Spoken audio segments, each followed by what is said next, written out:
Hey. It is day today. Hi. Good such evening, tan konbanwa kadabi. Blazing dawn, another 6 month delay. More like spring of next year, am I right, guys? Hello, Elisil. Just realized that was Isabel's theme in sax. That's sexy. Yeah, the sexy sax. You like jazz?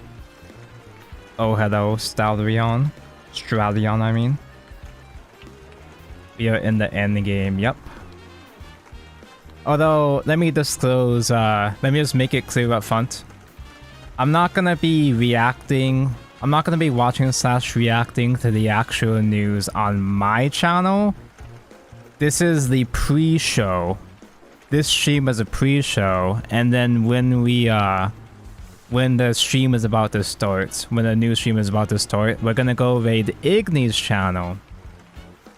I'm gonna be watching and reacting to a thing with Igni and Kaylin. It's gonna be like it's basically gonna be an Evolve Point special, pretty much, I guess you could call it.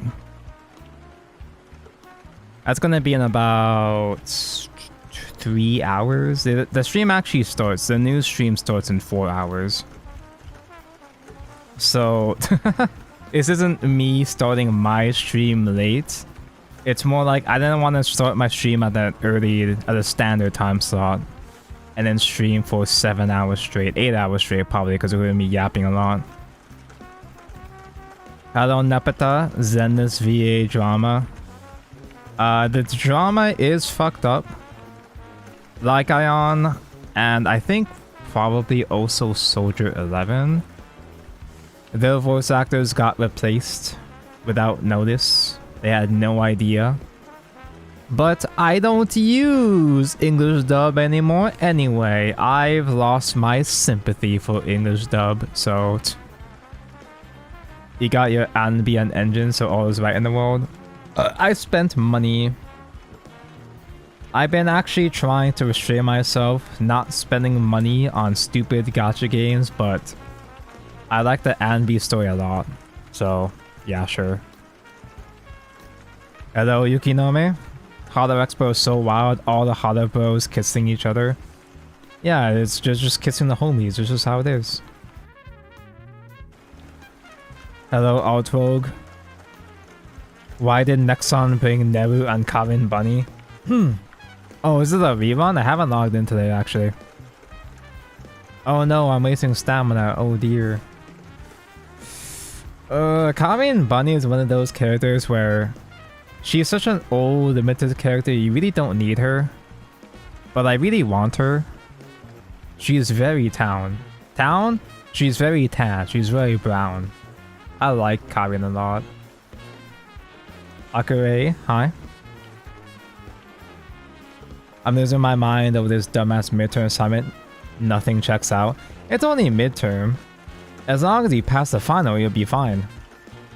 Buying out a co-stream, it's not really worth it because we basically have the same audience anyway.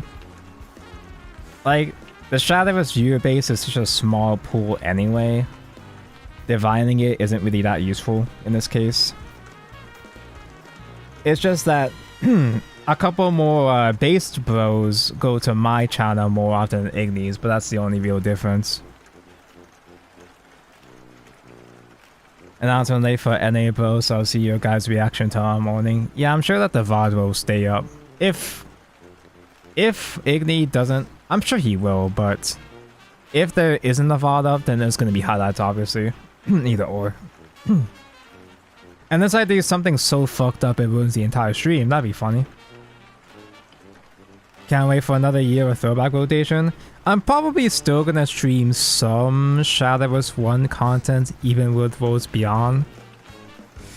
But I don't know, man. Like, I don't know, man. I barely made time to play throwback as is with no other content to do. Impromptu Evolve Point, yeah. Yeah, this is a Gooner side of the Shadowverse channel. I'm like the containment zone for the Gooners. I let my chat get away with a lot of stuff here. Sometimes the behavior can be a bit too based, but you're not gonna get that any other Shadowverse channel probably. You've been in the Monster Hunter Wilds and Limbusi comp mines for a while now. I've been thinking about getting back into Wilds, or rather getting back into Monster Hunter in general. Because I stopped with World, I skipped Rise, and I reached the point with Monster Hunter where I feel like I've had my fill. Because I'm not really someone that craves or cares too much about the late game grind of just farming dudes for armor material. I never really thought the Monster Hunter armor is that cool personally, so I don't use that as a motivation. It's like, yeah, I like killing dudes, right? I like finding stronger monsters, like dealing with stronger monsters, but I kind of lost my drive with World. It's been long enough though that I'm sure that playing WoW is getting back into it again will feel refreshing. I don't know, maybe part of the reason why I burnt out. Oh no, I'm gonna sneeze. I didn't sneeze. Maybe part of the reason why I burnt out was because I was a fucking solo hunting horn main. Maybe that would do that to you. Actual masochistic playstyle. I had exactly maybe 2 games, 2 sessions where I actually played with other people, and I was like, holy fuck, these buffs are insane with real weapons. So that's how this works. But I hate doing co-op. I hate playing with other people. So I negate the main point of playing Hunting Horn to begin with. I think Strike is more nuanced than it seems. It's also fishy that Lycan's VA was too busy to voice lines, but he didn't know he was replaced. There's like a screenshot floating around of that VA that I'm not sure if it's been validated, if it was a real thing that he posted, but like, I don't know, it's a messy business. The whole VA strike thing is cringe, and I get that the main point of the strike is to get companies to assure that their talents won't get replaced by AI or won't use their likeness for AI. That is really important. But it's reached that point where a lot of these companies are just gonna lose motivation to even use English voice acting at this point. Even putting aside the AI stuff, there's been so many controversies with so many VAs. Not to say that the Light guy on VA is one of those guys, but just in general, the English scene has been such a messy business just in general that I feel like a lot of the Asian or just, you know, non-Western devs are just gonna stop giving a fuck. I think they're trying to force Hoyo to only use union VAs, yeah. And I don't have any strong opinions about that. I'm too lazy to form my own opinions right now. I just think that some specific individual performers are fucking cringe. They're fucking cringe. There's been some cringe-ass behavior I've seen from specific individuals. Not that they represent the whole VA industry, but anyway. Hello, game. I'm stuck with this thing. I'm trapped in a room with Shadowverse 1 for 3 hours until we move on to Igni's channel. Here's the thing though. After playing it a bit more, I kinda maybe do like this throwback, kind of, maybe, sort of. It's okay. And the reason why it's kind of okay is that I did try playing a couple more different decks. So last time I streamed Shadowverse 1, I think it was last weekend. It's only been like... Oh no, I skipped this past weekend. I was trying to play Lishana. Not you. I was trying to play Lishana, my Oshi. She fucking sucks. I tried playing Mysteria. Mysteria is okay in this format. This isn't tier 1 Mysteria. Mysteria doesn't really become a huge deal until Altar's free, I'm pretty sure. Mysteria's pretty good, you know, just play a bunch of Mysteria guys. Get the big giant explosion on sorcery to deal 20 damage on 10. Problem is, this is Omen format we're talking about. You're not reaching turn 10. Nobody reaches turn 10. Because everybody just dies to Dark Freeze Bat. I was playing with artifacts, and I actually didn't realize how kind of okay artifact actually is. Because from a modern perspective, you look at this and you're like, how the fuck do you end games? You have to manually put your artifacts into deck, and the only storm you got, you don't have Maisha. So the only storm you got is that sometimes you can generate Radiant.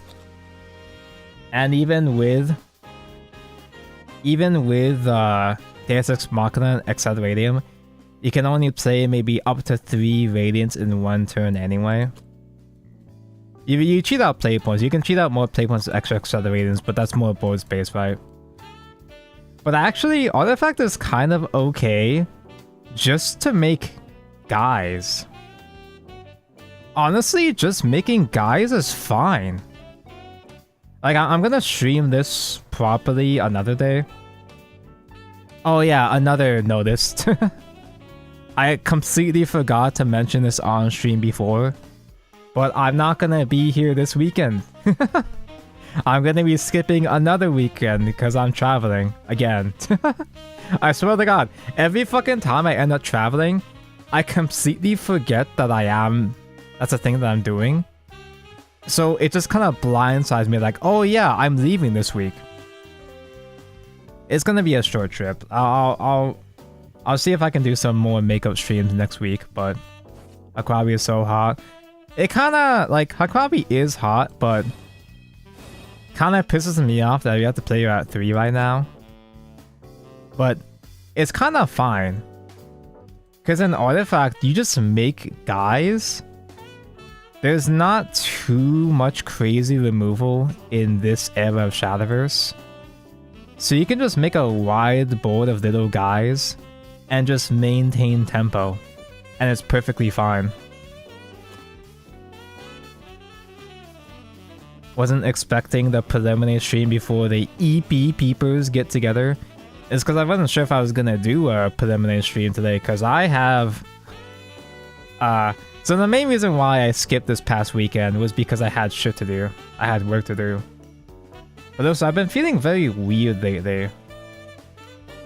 I don't know if I'm getting sick, or if I'm getting old, or if I'm dying. I've been feeling very strange over the past week. Like there's some kind of weird pressure in my brain. It's not a headache. It's just I feel something in my head. And it doesn't really hurt. But it's becoming more noticeable as the days go on. And I think it's mostly just because my lack of sleep has been catching up to me. Uh-oh, it's a tumor. I've been sleeping a bit more until the tumor goes away. Anyway. The main thing we're actually playing here is Dirt now. I yapped about other decks enough. The deck I'm actually playing today is Dirt because this deck is actually gas. Speaking of tumor, do you guys remember this deck was even a thing? You don't really bother playing Founder in the actual Mysteria deck, but you use Founder to buff up any spells, not just Mysterious spells. Any spell does additional damage. And she stacks. So you can just use Owen to search for Founder, get multiple Founders. You have Kag, the Hag Kag, and you have Com Golem, as well as literally, who is this? You have guys that generate Veridic Rituals, so you get a bunch of 3 damage spells that can hit face. Generally, a bunch of these guys, they get buffed up. So your 3 damage 2-drop spells become like 5 to 6 damage after a couple founders. The Mysteria deck just jobs extremely hard against Blood. Obviously, the biggest deck, no surprise, is Bloodcraft. Thank God Blood is fucking dead. Blood is never gonna come back soon ever again. Magisa less behavior. I actually, like, Magisa was, you know... Magisa was iconic, but I didn't actually like playing the OG, not the OG, but the 3-drop Magisa. Just because it felt really high-rolly. This deck can be kind of high-rolly as well, too. You kind of have to, you know, spend a turn or two just playing Founder and pass and hope for the best. But this format is aside from Blood, this format is slow enough that you can afford to do that in a lot of matchups. And against Blood, unlike Mysteria, you have a lot of AoE. You have Nova Flare, you have Staff of Whirlwinds. It's 1 damage AoE, which sounds kind of lame. But both the damage box, the damage on one follower, and damage to all enemies, those both get buffed separately. So Staff of Whirlwinds becomes really good at clearing boards in the late game as well too. Hey Petty, how's the Kun in this game? The Kun is iconic in this game. Hello Kaden. And hello Void. This is such a weird UL dirt deck. They gave Golem some UL wording here. Like they still have stack in here, right? Or am I thinking of a different card? Yeah, they mentioned stack in here, which is kind of weird. It's kind of fun playing XO1 Come Golem again. But the ideal play is have a bunch of sigils, set up Founder. Come Golem will just eat all the dirts. Randomly proc 1 or 3 different skills, either summon a Golem, add Verdict, or deal damage to the face. And the damage to face, because it's an Excel effect, the damage to face can get buffed with Founder as well too. Is the old Mysteria had Mysteria trait? Yep. They do all have Mysteria trait. I'm not sure if they had Mysteria trait originally, but like, at least at this point, the older ones would have added to be Mysteria. Yeah, so you literally just play Founder as your only Mysteria search target for Owen, and that's it. Mysteria Founder is a Mysteria, it's in her name. She is literally her. I managed to qualify for Group A already with this deck off stream. It's cute, it's nice. I've had so many games where I just kind of pull a win out of my ass where I don't think I have enough damage, but I get a couple more draw with Telescope and I just happen to find lethal there. If they actually put Mysteria early in Worlds Beyond, I would shout so hard. They probably will. It might not be a full archetype from the very beginning, but I'm pretty... Don't we already have Greya? Am I making that up? I might have just made that up. I feel like there was a Greya leader in the trader, but I think I'm lying.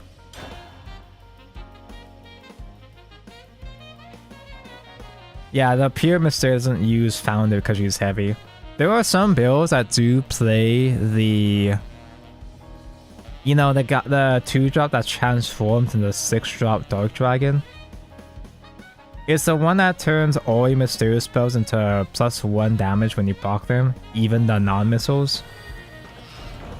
So there are some builds that use Founder to buff up that playstyle. It's not good. See between my lies. It's cute, it's not good, but it's something. None but me. Keep Owen, he's our searcher. Against Blood, sometimes I kinda feel like I should mulligan for Nova Flare. But it's fine. We'll be fine, right? Yeah. It was the other fat dragon tail. Fleen, that's right. I appreciate that chat understands my thought process. Oh, Nova Flare, hi. I could use Vesper to snipe the demon here. Keep my damage low in the early game. Also, having a Witch Cauldron as my first dirt is useful because I have a top deck a telescope that becomes 2 draws right there. You don't have to play Owen immediately as long as we get him at some point. I miss Dork, Dragoon, Forte suddenly. You know, Dork has our artist man Dork. He has an alt account now where he posts doodles. He posts Patreon doodles. He posts requests, and he recently drew normal ass Forte. It was kind of surreal actually. Not even Dork Forte, actual regular ass Forte. Can Dork open a fan box? Because I don't use Patreon. I just do fan box. Is this how I'm gonna get commissions off of Dork? I have to randomly like win the Patreon gacha. Side game should commission Dork her Worlds Beyond card. Dork had exactly one. He had one official card reveal, and that card reveal was so good, he never did ever again.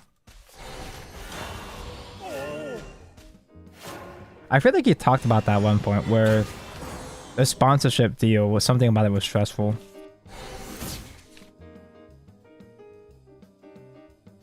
Did he reveal Ball? Holy shit, he revealed a war criminal?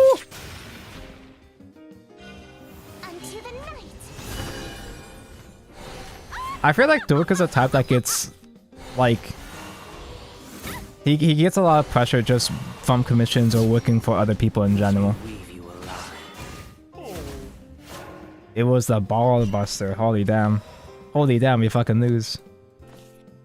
Yeah, we can't handle both of those. Between the two of these though, I'd rather kill the flowers because you can evo, you know, obviously you can evo, hit face with that one.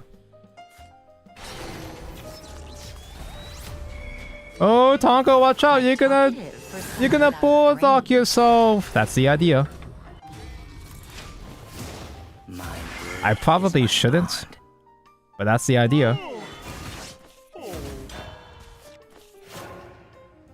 We get a full board of sigils. Pop all of them. Don't get golems, just get 5 Verdict Rituals and then we win. That's the idea, right?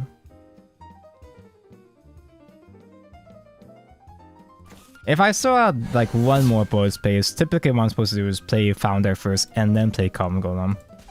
Because the Excel, you know, the Excel damage can get buffed as well too. Love for the sake of the world. Yeah. He feels a lot of pressure when he's getting paid for stuff just in general. And I get that. I know I'll always like that in general. I think I die. Embrace me.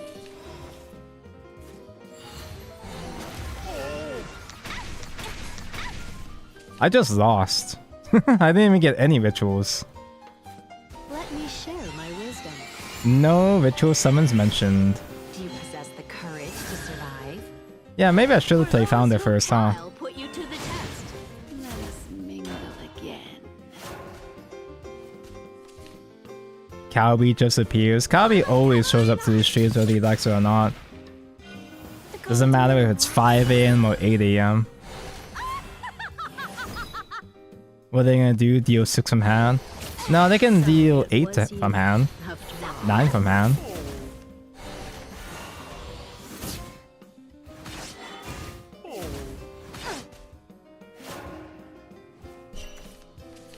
I kinda can't kill both, huh? Oopsie poopsie. Like I said, every deck dies to... Every deck dies of blood. True Tech Traffic Blade? We literally don't have the space. I mean, you're joking, but we don't have space in this case.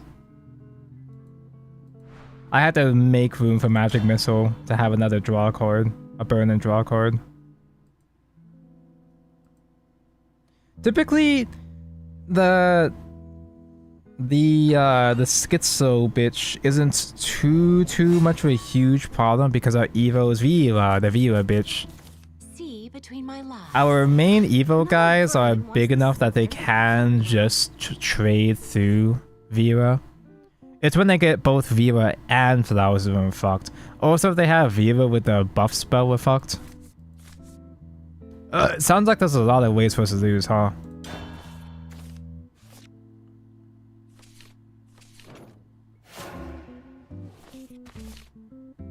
Danko not gonna be here for long cause shit Wi-Fi. Just download more Wi-Fi, bro. What are you doing? Then why you don't have to deal with shit throwback soon? I think the people that still think Worlds Beyond is coming out in spring, within spring, I think the people that still believe that are actually delusional. In the recent podcast episode, there's a comment saying that like, oh, these people are so negative. The people saying that Shadowverse Worlds Beyond is coming out, they are so negative. I'm not being negative. I'm being realistic, bro. There's been no advertising. There's been no marketing for the game. There are people that still believe, there was people that still hope that the game comes out at the end of March. The fuck are you talking about?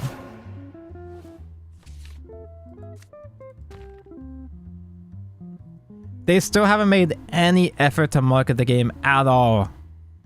And they're not gonna do a whole marketing campaign of only a couple weeks right before the game comes out.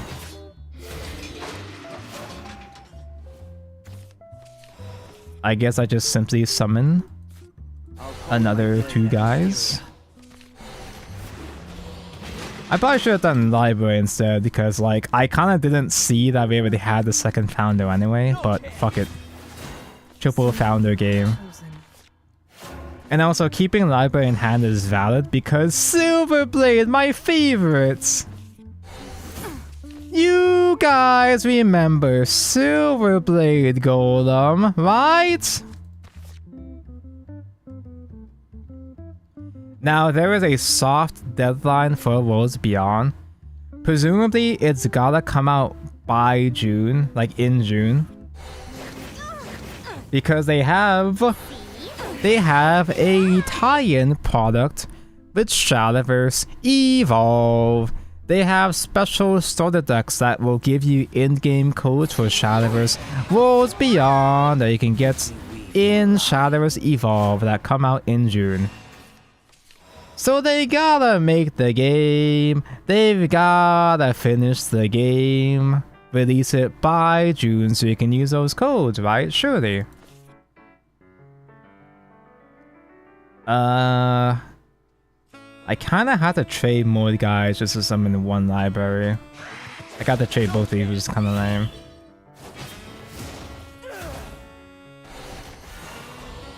I don't think I bother playing another library just to have another sigil on field. Quite talkative for someone without a brain. Yeah, next turn is gonna do it all over again. I've seen a decent amount of Flowers players that have low load that don't get Flowers on time, or they have a weak Vera turn. It happens, I guess, but yeah, you guys remember Bulldog Dirt? What does Swordblade even do? He transforms all your Earth Sigils in hand and on field into Verdict rituals.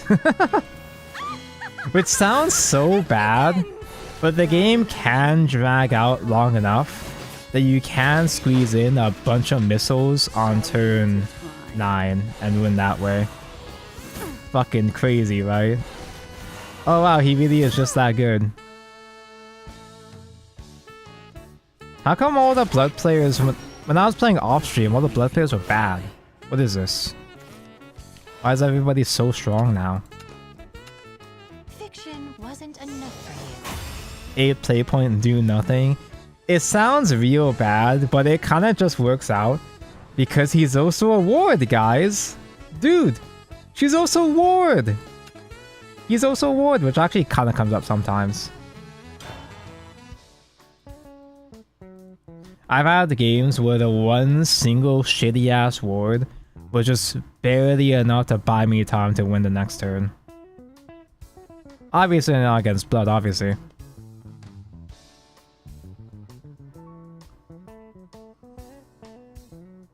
Doesn't even discount Paradeck. We didn't need discounts back then.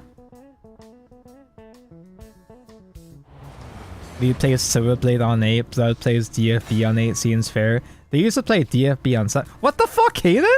See between How the the fuck did you snipe me? How did you snipe me on Grand Prix? What? Alright. Impromptu Evolve Point collab? Sure. Kick his ass. We should be fun against swords, surely, right? Kaden is the only motherfucker. Kaden is the only guy on the entire ladder that actually uses True Assassin. I am so delighted you've come. He is nameless, but his name is True Assassin. He's the real deal. I don't think any other person in my chat has successfully stream sniped on... Have they? Stream sniped on Grand Prix. So I guess obviously there's just people in Grand Prix right now. Wow, value trade, so good. I'm a burn deck though, I should be hitting face. More face is good. What, am I scared? I mean, I actually kind of need board space though, just for more dirt in general. Alright already! I surrender! I guess I can afford to play a smelter just as another guy in general. I technically could just do the cum golem right now. I'd rather not though. He thinks that's a misplay. No, I like specifically chose to do it that way. I'm dumb, but I'm not that dumb. Sleep forever! Why not just trade my 0-1? Because it's a ward. I am that dumb. There's no missing when you're I mean, it didn't matter anyway. But it didn't matter anyway, but... Now, if you play another Valve... Wait, no, it's Sword. He can totally steal my last words. He's gonna steal my last words. So just doing regular ass calendars for the best. Quite talkative for someone without a brain. For those who I'll put you to the test. Alright already! Yeah, I and you surrender! summon a 0-2, but the 0-1 can go face. Are you stupid? Sleep forever! You are... I think you are lacking the vision, chat. First. I don't think you understand the vision here. I'll save you all!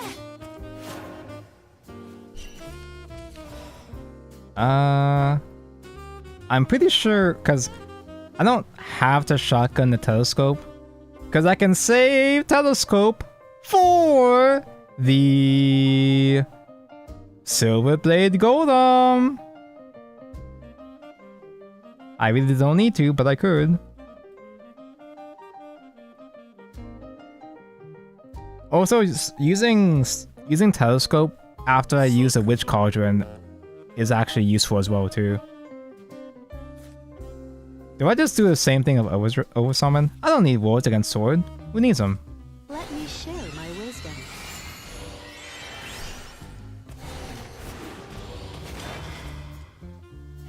That's a whole board of guys for my funny cum. We can do AoE finally next turn. By the strength of the White Dragon Knight! That's a lot of storms, but they all die. Yeah. Fall before the White Dragon's It's fine because they all die. You're gonna buy the Miku Strike. The Miku Strike is very expensive. So this does do 3 damage AoE in general. Wow. And now we can come. Holy shit! Do you possess the courage? Holy shit! For those who cast, I'll put you to the test. Then I die next turn. Do I? At 6? In this economy? He's out of storms. Or rather, he has storms, but they're not big enough though. Not Evo. What I meant to say was that his storms aren't big enough without Evo. Oh, lovely. So good, this game. Not big enough, yeah. Jesus. So it's like Kaden, I made the conscious decision to over summon those wards. But then Chan was like, why didn't you trade the 0-1 ward so you can get the 0-2? And I was like, Surrounded by obviously, because the 0-1 can face chat.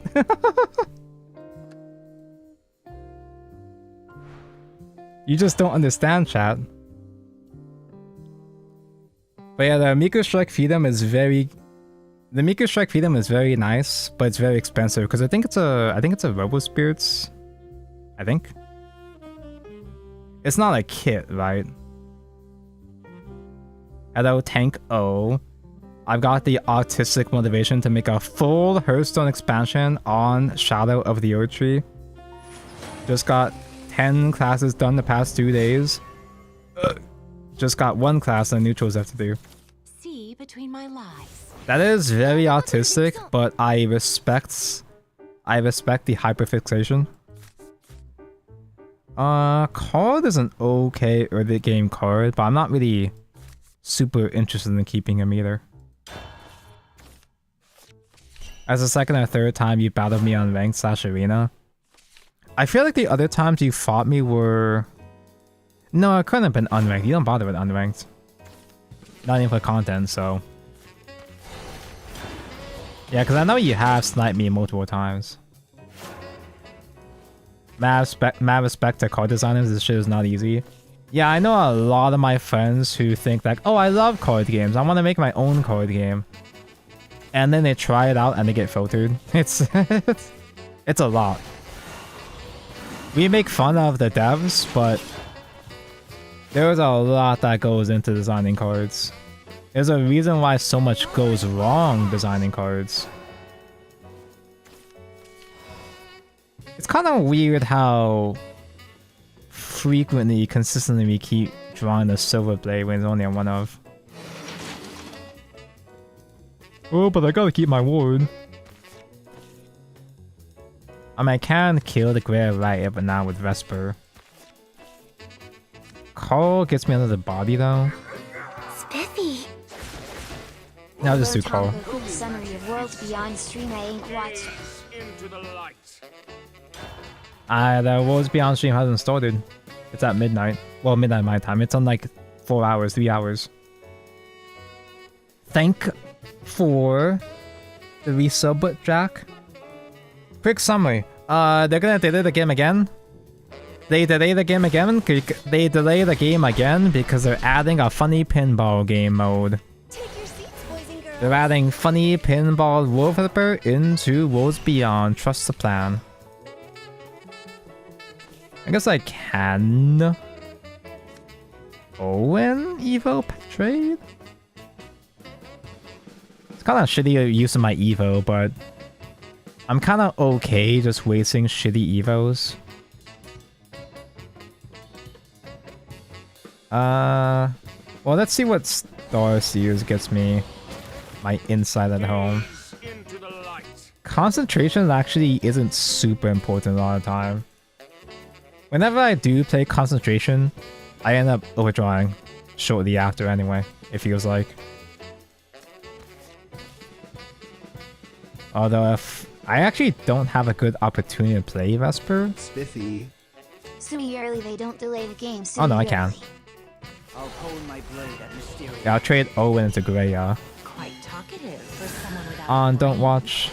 Empower my blade. No chance. This is how it's done. It's a ship, I guess it's fine. Me? I'm the only one this world needs.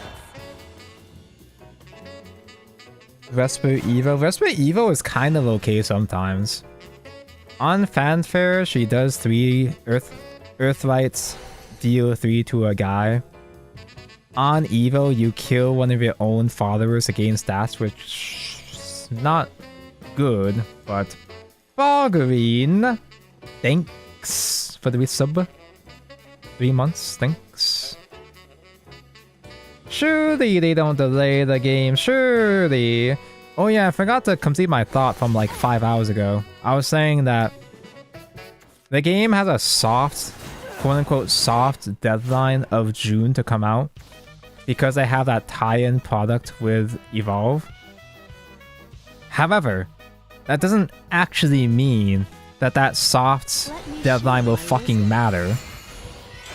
Because it wouldn't be the first time a digital card game sim that had a tie-in with a Bushiroad TCG got delayed and then never came out. Boys and girls? They released tie-in back when we had Card Fight Online. Don't you think? You guys remember Card Fight Online, the definitive online sim for Card Fight Vanguard, Tonko's favorite game? It was supposed to have Card Fight Online was supposed to come out like what? 2013 or some shit? That's a pretty good top deck. I could squeeze in an Evo CAG just to get the missile. It's gonna oversummon, but I guess that's fine. Just to get a missile in for later on. Yeah, why are there so many fucking high-lows in this stream already? Do you possess the courage to survive? Now to trample. All 3 Mirandas in the first turn.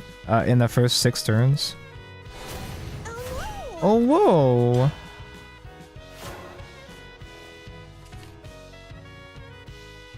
But yeah, it was supposed to come out in like 2014. In about 2013, they released these shitty ass, completely useless Gear Chronicle structure decks that had a shitty ass promo code for Card Fight Online. It was literally the only reason, the only incentive to even buy those shitty ass structure decks.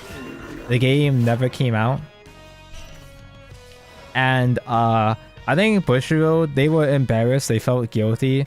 You were able to trade in those shitty ass promo codes for some other shitty ass promo at certain events.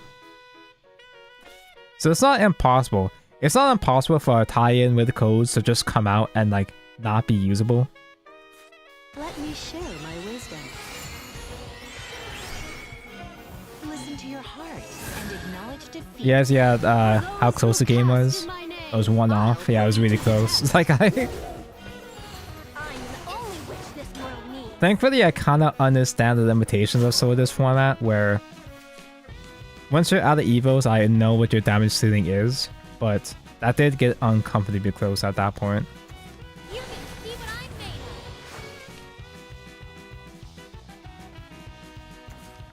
of. It was mid-G, yeah. It was you. I was there! I don't just mean I was okay. I mean, I guess if you have the blades, you might as well, yeah, sure. Oh no, now Golem only makes 2 guys. 3 guys. Wait a second.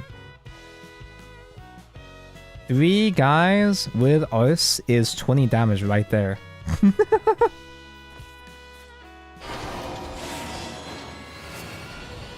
Dude, the top deck saved us, actually? That sure is a lethal next turn. Yeah, each of those do 5 damage right now. Because I have 2 stacks. What?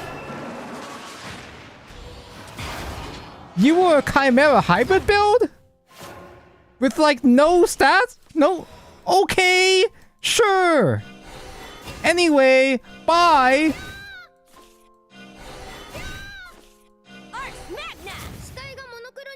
One Chimera isn't rare? What's even the point? Like, it's only usable if you get it early. Surrounded by lies, destroyed by fiction.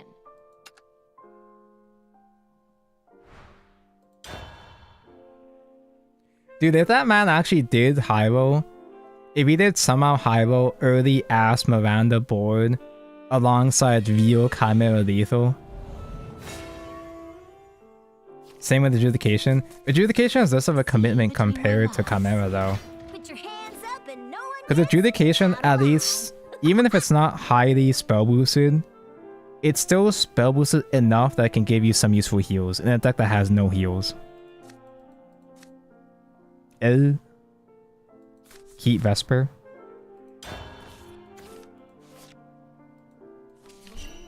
It'd be funny if this is Kaden again. It's just a bunny enjoyer.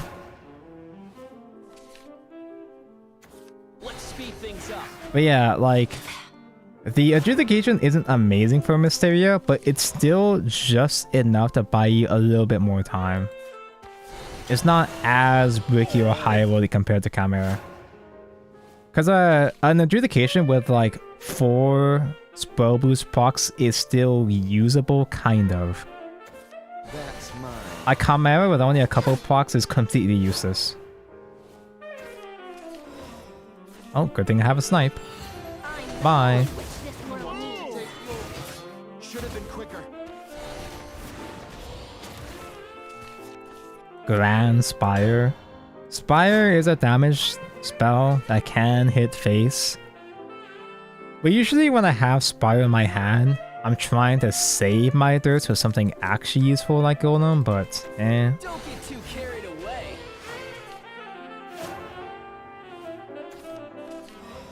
Imagine using Quick Blader when Tog G exists. I don't even know where Tog came from. I don't even know what that collab is for. Draw 2, sure. Do I Spire that shit? Oh, it's on a podcast. We have a podcast! I'll hone my blade at Mysteria. Eh, fuck it. I see card, I click card. Simple as. All right already. I surrender. We're not going that wide to the Cum Golem anyway. And I can't just do a tempo Cum Golem in this matchup because it can steal it. It can yoink that shit. Sleep forever. 0 tempo, alright. Founder pass. Share my wisdom. I'll take it.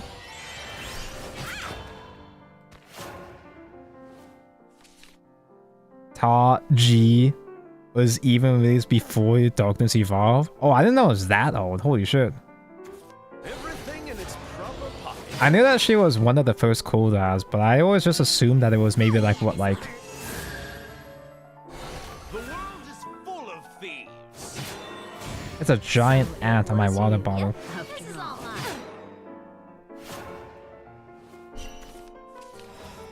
I could use Whirlwind to blow both of those up.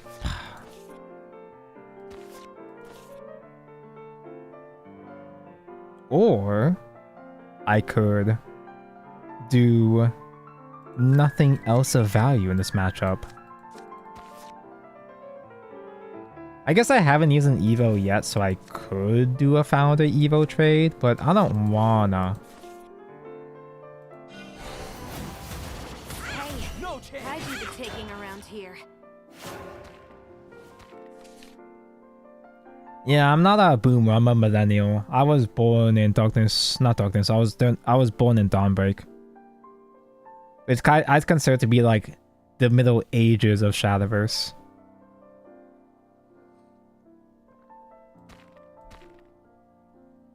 It was mid Rise of Bahamut. Why didn't Champions Battle have Tog G? Because Champions Battle is Bahamut.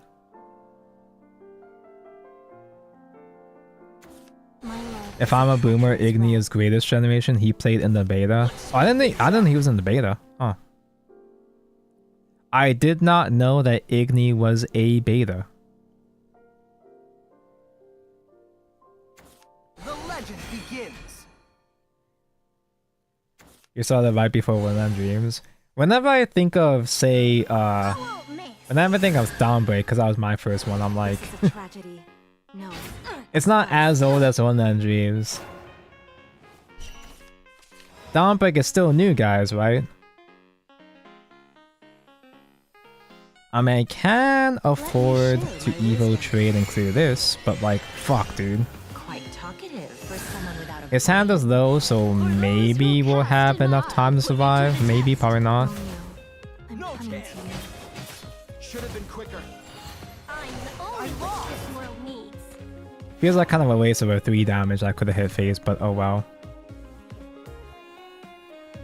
Oh, actually, I could have done Evo Kag. Recover EP to play Founder, but that wouldn't have been full clear if I did that though. Oh, I didn't even know he had all those. Oh, that's it? That's all he had? Huh. Anyone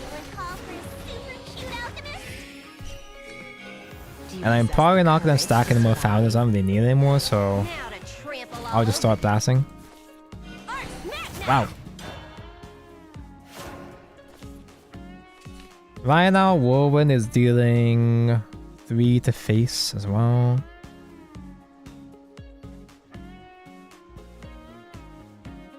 The beta Haven Amner is pretty bullshit. The only thing I know about the beta was that they had... I think they had... Well, I was gonna say 18 cost D-ship, but that's normal vanilla Shadowverse though. I know that beta had D-shift, and that's it. That's all I know. Anyone call for a super cute alchemist? Listen to your heart and acknowledge And I do defeat. have a shitty ass ward. Pathetic. I retreat. I could also just like win right now with the come golden maybe.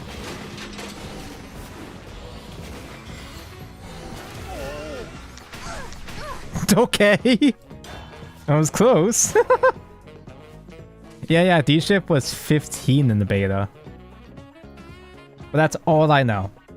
The only footage I've seen of the beta was in the announcement, like reveal stream for Shadowverse. Because I know that, they did a whole ass presentation, a general Saigans presentation that showed revealed Shadowverse for the first time there. Is there any other beta footage out there that's been uploaded or archived? Because I've been looking.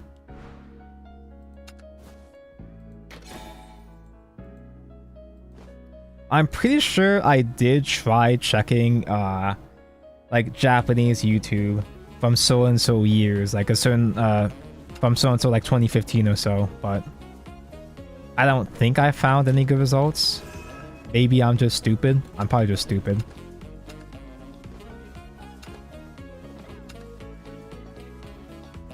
Tyrant was 5. Zam D-shift was 15. Yeah, but then they nerfed her. They turned her into a hag.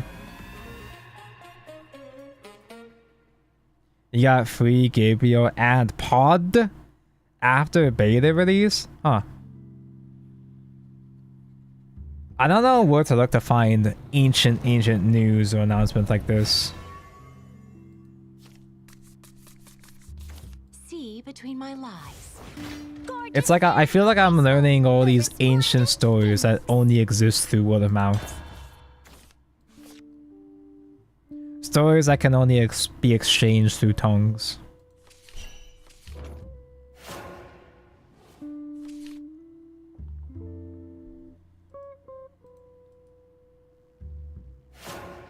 Didn't you get a free Lucy?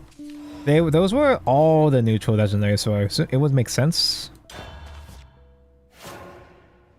Yeah, just shove all the free neutrals, that would make sense. Shadowverse trailers in November 2015 are the only 3 videos on YouTube in 2015. Okay, I did check, I did find those. I'll hold my blade at It's so surreal finding ancient old ass buried Shadowverse trailers. I remember the first time I found, it's not that hard to find, but the first time I found, I didn't know they had a trailer for this, but when they had the first Shadowverse Next with the reveal trailer for Protocraft, the reveal trailer for U1 and Protocraft was like, oh fuck, they're playing the theme. They had a teaser for Nexus as well too. Holy magic is safe. Gaze into the light. 4-7 Wardless Front Guard General. Wardless Behavior. I'm yapping so much about this, I might as well just try to find and pull it up. I'm not gonna get the stream claimed for ancient ass trailers, am I? Are you defying me?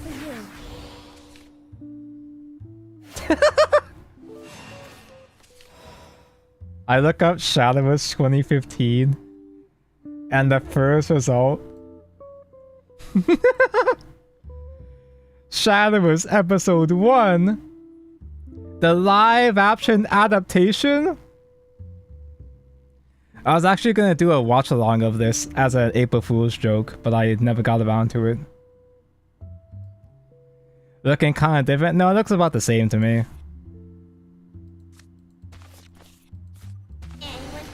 Set up a keg.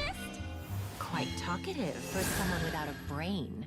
But no, it's just a college indie movie kind of project sort of thing. Did you like it? I wanted to do a watch along for it as a bit, but it kind of felt mean.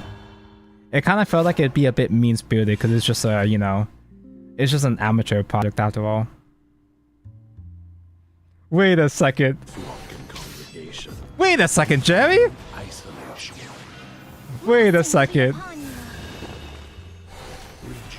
Chris Diffenfight did a video, what is Shadowverse 8 years ago?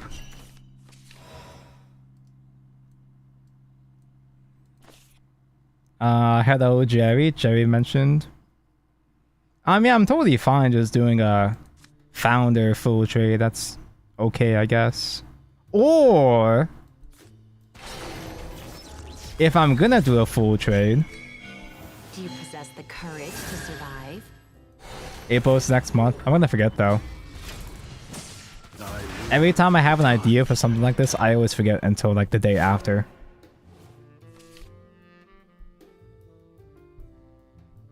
Whenever I check for Shadowverse on Amazon, you see those books. How dare those books stand where we once stood. Hell, Bendy! Wait, we don't kill that actually. We actually don't clear that with Founder Evo trade. That's kind of annoying. I do remember running Hellbender, yeah, because in-hand 7 kind of goes hard in Jerry.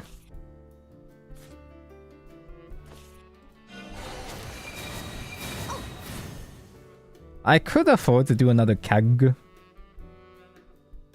Just set up another Ars Magna. It's useful saving CAG for the Enhanced 8 Recovery EP. It's not necessarily a deal breaker if I do use it though, it's fine I guess. Anyone call for super cute alchemist? And I can spend my extra PP doing the Come Golem. Now to trample all over you. Pathetic. Do I though? Such a nice sound.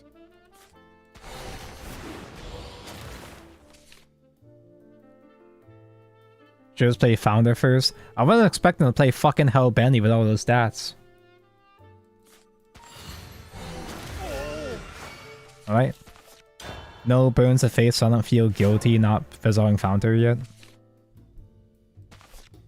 Now, I have a lot of AoE, but my top removal is not very good.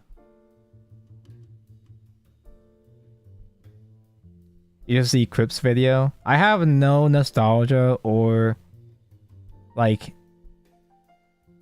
connection to the Hearthstone creators.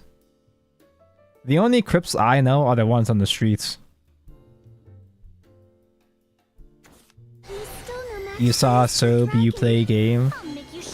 The thing that got me to play Shadowverse to begin with, the card that got me into Shadowverse was actually Moon and Sun. Because I was an Oracle Think Tank player in Card Fight Vanguard. I see Shinto goddesses mentioned. I play goddesses. It's just that easy. Whirlwind with only one buff technically clears. No buffs! Oh, I fucking lose. The opponent won't play into AoE. Yeah, I've noticed. I'm well aware. Do I just, like,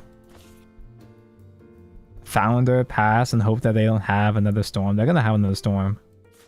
Let me share my wisdom. And even if they don't kill me next turn, I don't have enough to kill them.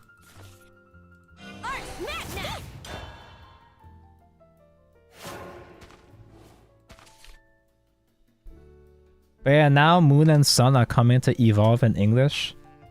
And now Moon, specifically Moon, just Tsukiyomi, only Tsukiyomi is a playable character in Grand Blue Fantasy now. Amaterasu is just barely mentioned and that's it, I think.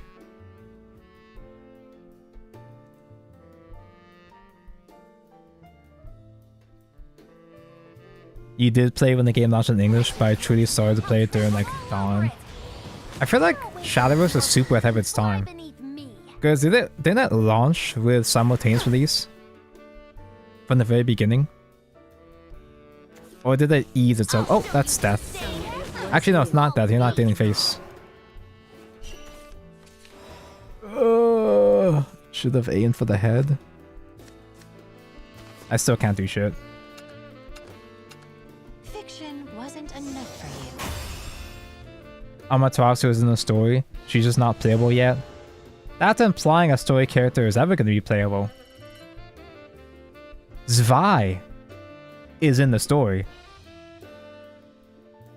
Zwei was in the main story. Fucking, what? 7 years ago or some shit?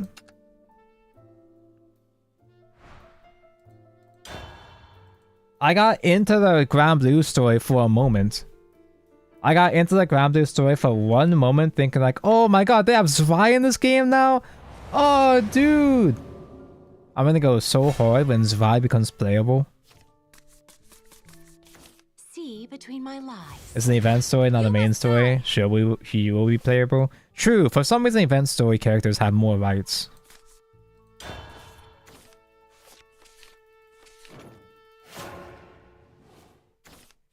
You know who has never been in a GBF story or be playable? Minth. Does Minth ever have rights? Bro, I've been coping on Femir for 10 years. Wait, Femir's not playable? What an utter disgrace. I could have sworn she was. Oh no. How did fucking Tsukiyomi become playable and not Fenrir? Yeah, not even a summon. Assemble!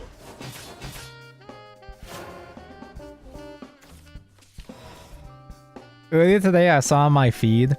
Sometimes I'll just randomly get a bunch of like, I don't actually play Grand Blue, but it still shows up on my feed. I think it was a fan poll.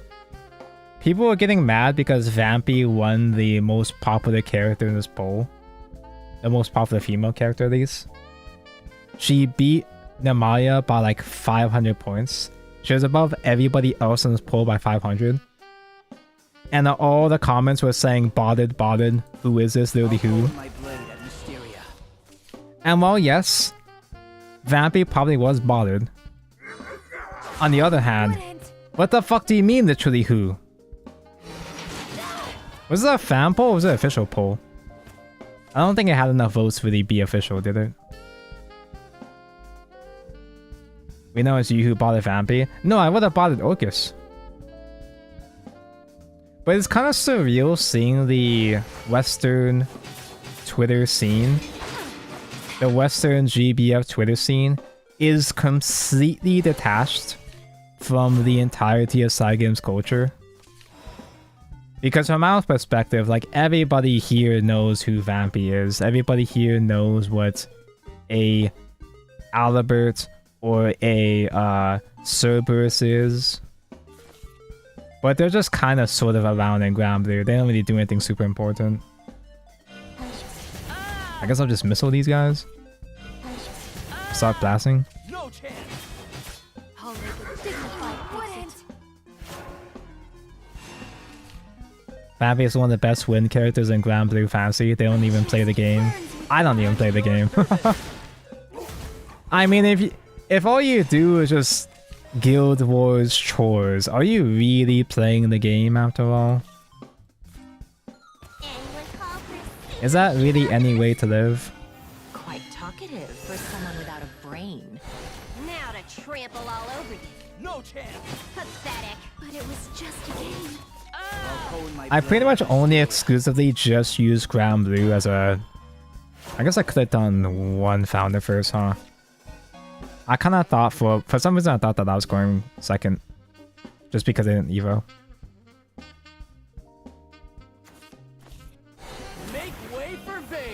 stand for? Clash of Clans is getting rid of train times for units.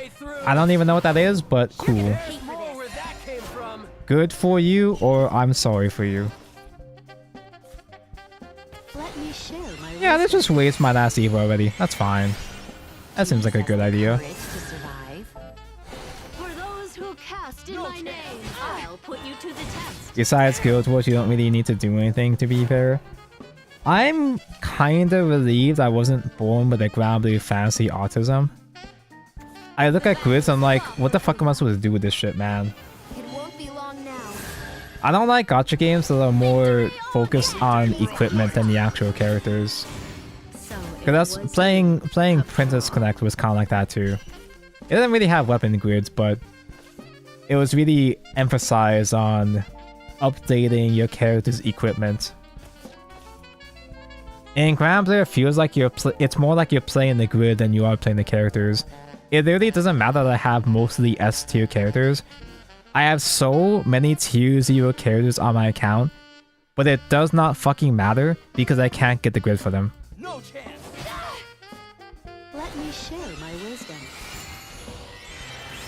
I'm pretty sure I won't have time to play the last founder, but I might as well search it. I'll hone my blade at Mysteria. Danko, didn't you say you'd stream reading? I'll stream reading before Woods Beyond. That's why it's getting delayed. You do need to play the game even if you have broken characters. Is it really playing the game though? Because it feels like the process of playing Grand Blue is grinding for a bunch of shit for your grid, surviving Guild Wars with your grid, Full of fiends. rinse and repeat. So it was you, after all. And I can handle a lot of incessant gameplay loops from my gacha games. But it's not particularly satisfying for me personally. It doesn't sound satisfying to me. Although maybe I'm just... Maybe the way I'm looking at it is just regressive. Maybe I'm missing something. Maybe it is somehow, for some reason, Kino in some universe. No chance. You wouldn't. Can I just ignore these guys? Play the last founder. I am lacking face damage spells, which is really concerning. Let me share my wisdom. It's not for everyone. It kind of feels like it shouldn't be for anyone, in fact, from my perspective, but... Fucking 4 damage Spire. Like, anytime one of my Grand Blue friends describes Grand Blue's actual gameplay in detail to me, it just... Time, Siegfried. It's not even like I can understand where they're coming from. I just straight up don't get it.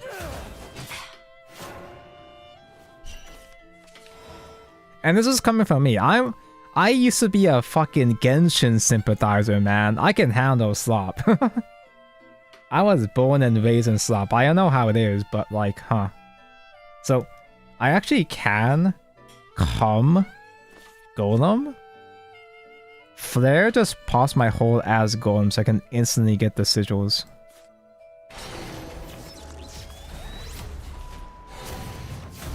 Because I'm not quite super threatened yet. He didn't get the Thumb yet, so I'm not hyper threatened quite yet, right? Bring honor in the name of this blade. Playing the endgame raids is when it comes together. I might get that. That's usually how most of these things... Most of these gacha games with these incessant gameplay loops, that is... It does typically come down to the end game. I get that. I understand that. I will never be enlightened. I'll never have a chance to try out that theoretical end game for myself. An exemplary battle. So good, this game. You're insane. Ground is definitely less slop than Genshin. I'm just saying it as a bit. Surrounded by I'm exaggerating over here, but whenever I try to sit down to play Grand Blue, there's like a billion things for me to grind. Say what you will about Genshin. I'm not like me being a fucking Genshin sympathizer again. No, but the thing about The thing about the modern era of gacha slop games, one thing that the modern era of slop does have, one thing that does do right, it doesn't have nearly as many types of currencies, materials, items, or equipment for you to grind for, for you to collect. I have no fucking idea what any of this shit does in Grand Blue. I can look it up. I still won't fucking know what I'm looking at. I collect billions and billions of objects in Grand Blue.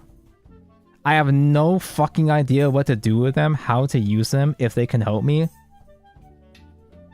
It's a lot. Like, it's one of those kind of things where you only really understand it if you are raised in it. You can only really get a grasp of it if you've been playing it since the beginning. Because this is the same thing, I realized this a while ago. I love Azur Lane, right? I'm super deep into Azur Lane. It doesn't seem complicated to me because I'm already in the weeds. I'm already at the end game. I've already done the stupid ass bullshit. But getting into Azur Lane now, like Azur Lane is free to play friendly, relatively speaking. It doesn't have to be that sweaty, but it's one of those old games where it has so many different items. It's so fucking dense that even if the game isn't actually that sweaty, it's still not approachable because there's so much stuff. There's so many old systems that makes it so much more complicated than it has to be. See between my lies. I bet if they revamp Ground Blue, there'll be a lot of complaints. There's gonna be a lot of complaints from purists. If they were to make a Grand Blue 2, people are gonna complain that they dumbed down the game for the Genshin crowd. But that's me. FGO is the same. I couldn't get into FGO either. Although I couldn't get into FGO just because I'm not a Fate guy in general. Oh, what? I can't play Ilya in the first 2 minutes? What's the point? I'm the only witch this world needs. Are you ready? No, I'm not ready for Worlds Beyond 2. I'm not ready for Worlds Beyond because I haven't finished the story, which is why they're gonna delay the game again. Need more AAA Grand Blue games. Yeah, wait another 10 years for Reading 2. Yeah, it's kind of... I'm yapping here. I'm yapping here, but we actually do have a standalone, good-ass Grand Blue game. A thing I've been waiting for this entire time. And I still haven't played it. I still haven't started it. I did buy it this time though. I did buy it in a recent sale. So at least I have it somewhere.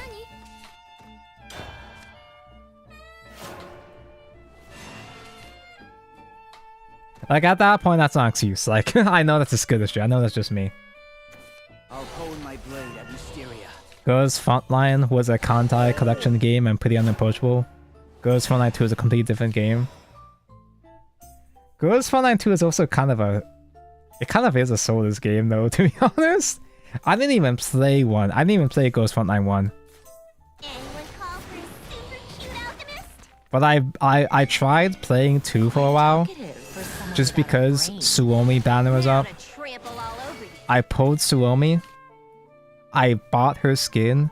I spent real ass money for Suomi's swimsuit skin. Have not logged in since then.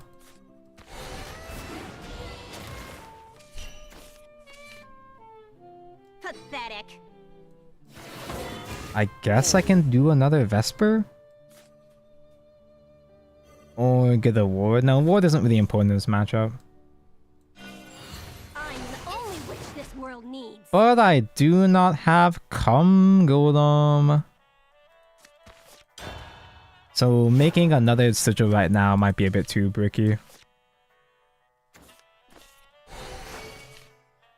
Ghost Frontline 2, so I can see how the gameplay, the tactical RPG gameplay, does get very interesting later on in the late game. Because it does have some really cool mechanics I did enjoy that I thought could be cool. But it tries to present itself as a Genshin level AAA gacha game. You're gonna hate this. But it still feels lower budget. And being lower budget is fine. It's not a big deal to me. It's not actually a big deal to me. But it's got the same systems as Genshin. Like, they're making me do this 50-50 ass bullshit just like Genshin, but this time for like a AA game. And like, the girls are cute. I like the character design a lot, obviously. But the environment is so bland. The enemies are boring. The music is fucking nothing. What I'm trying to say is, I wish Ghost Frontline 2 was Blue Archive. Obviously, clearly. Do I have to Evo trade just to clear the Greya with Nova? That feels so bad. I'll hold my blade at Mysteria. And that's why when Arknight's Enfield comes out, when they turn Arknights into Genshin slop, No chance. oh man, then I'll be on board, right?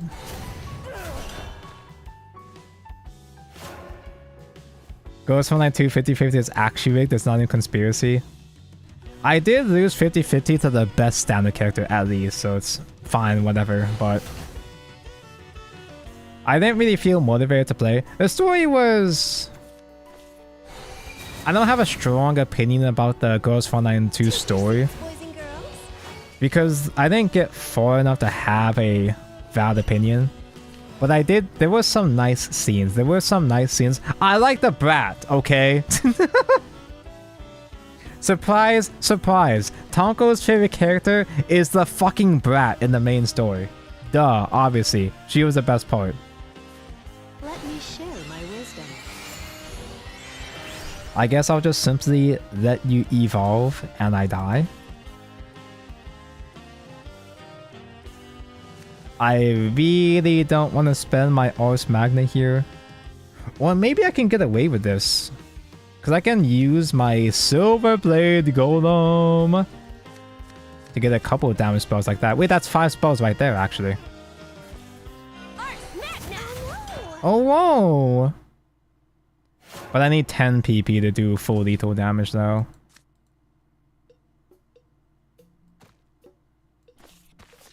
(50-50) is sparking. Frontline has...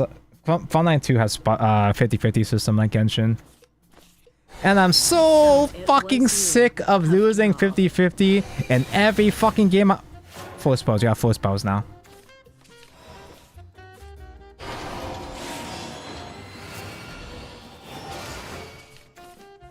Maybe that's fine, actually.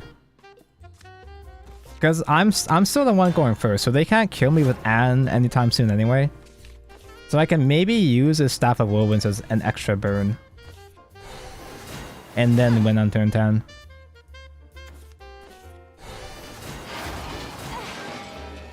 You never win a single 50-50 on Frontline 2? I haven't played long enough to have another 50-50 to lose to. Take your seats, boys and girls. I just wanted Suomi and the fat cunt. The fat bitch is standard. Oh no, but I didn't get... What'd you think? I didn't get the fat cunt swimsuit skin. What a shame. God, how do you still have so many evos? 1, 2, 3, 4. So in this case, I use Staff of Whirlwind just in case if they don't summon any more guys next turn. Just fucking kill them. Oh, that is just 4. Yeah, that literally is just 4. Duh. Aha, maths.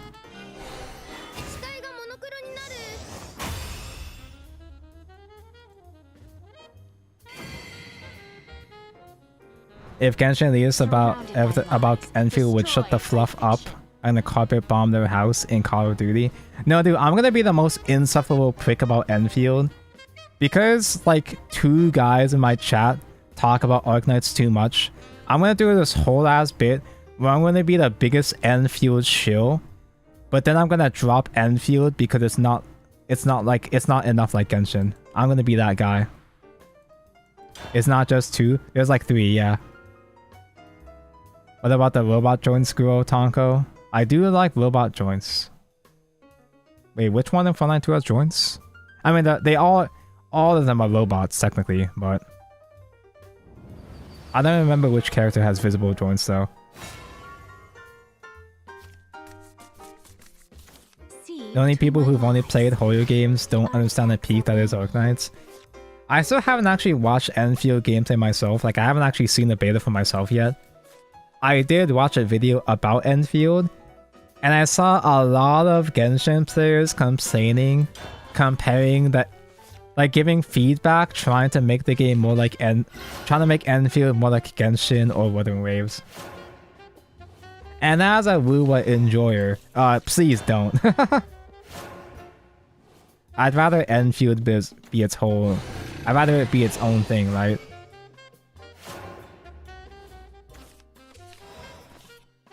Isn't Enfield Factorio? So it's like, it's not even Genshin open world combat. It's like a whole ass thing, right? It's a whole ass. It's its own thing, right? You like echoes more than artifacts? The only thing I don't like about Wuthering Waves ecosystem, it's literally just because the only actual problem, you just don't have enough materials to level them up, consistently. They just do not give you enough guys. Because you can't just melt echoes for level up materials, you have to manually grind for them separately. Unless they changed something recently, or unless I'm bad. I might just be bad, I don't know. But I have a way easier time getting good stats on echoes compared to artifacts. Speaking of artifacts, OMG artifacts, hi. This strength is for you. To your fair, Hoi used to be peak until Genshin and all went downhill. I will continue to be a sympathizer, I will continue to be a shill. Early Genshin was fine. Okay, it wasn't good. It wasn't amazing, but early Genshin, I'll say, was harmless. Early Genshin wasn't the fucking slot fest that you see today. Because in early Genshin, it had flaws, but you could chalk up those flaws as the devs learning. Because it was Hoyo's first game of that scale. Quite talkative for someone without a brain. There's something kind of sort of cute and endearing about watching baby Hoyo develop Genshin over time. Until you realize that they're developing a fucking monstrosity and loses all the soul that it once had.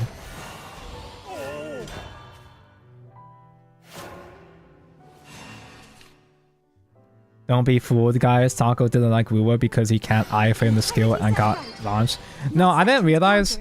Tonko didn't realize the lack of iframes until recently. I didn't actually realize I was getting filtered by lack of iframes until just last month. Let me share my And even then, I've gotten over it because I realized the reason why my competitive felt like such shit to play. Do I bother evolving? Probably not. I do. I feel like it. Possess the courage to survive. for those who cast in my name. 30 more minutes? Nope.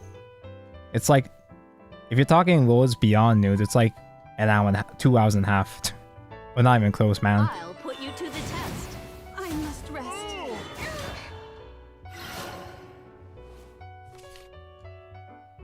Saba's actual sub. Zenith is peak Hoya right now. Zenith is real good right now. The story actually did get way better and better over time. But I'm so fucking scared. Because I used to think that Starvale and Genshin were pretty good. So it was you. I used to think that those were pretty good. Flawed, but pretty good. Look at them now. Sapphire Whirlwind can fucking solo artifacts. I think for now we'll just do a Nova Flare. My blade at Mysteria. Do I need Constipation? I don't need draws.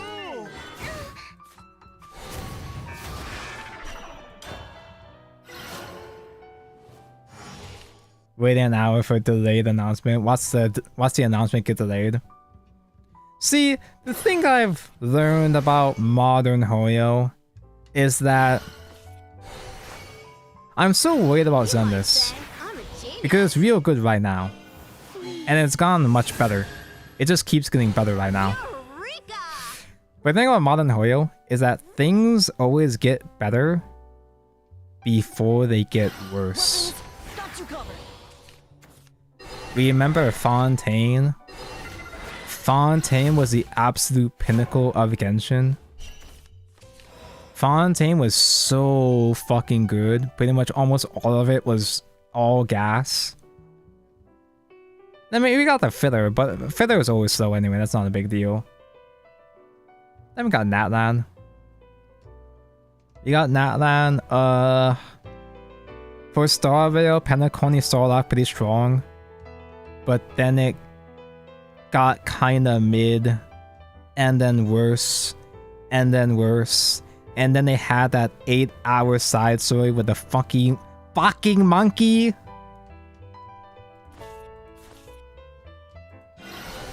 Yo! Do I use this? Probably not. Oh no, that's not the full clear yet. No.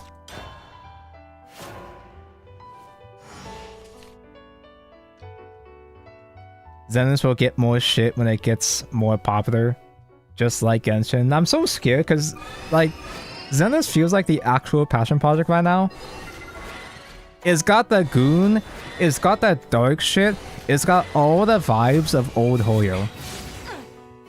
Zenith makes it feel like old Hoyo is so back. But I don't trust modern Hoyo anymore, man. Like, I used to be a Hoyo sympathizer. Like, yeah, there's a lot of stuff that they don't do well. It could use improving, but I cut them some slack. But man, dude, I don't know, man. I'm so fucking scared for what's gonna happen to Zenith. Because even in recent patches, I'm like, there's a lot of power creep going on in recent patches already. Has the star verification of the star verification of Zenith, has it already begun?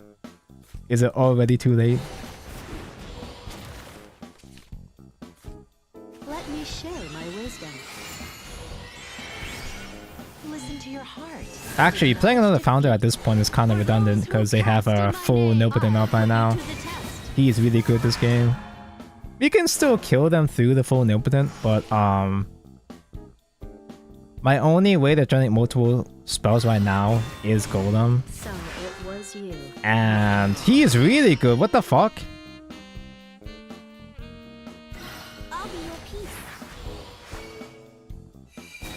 I beg you, Genshin, add the skip button and my life is yours. Zenith has a skip button. But like, it's weird because Zenith only has a skip button for the good scenes, for the voice acted scenes. They don't let you skip the actual shit that you would want to skip, which is very strange. Do I just die?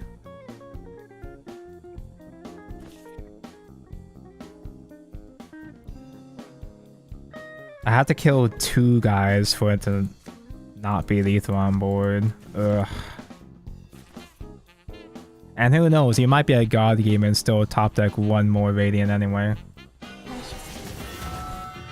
Come!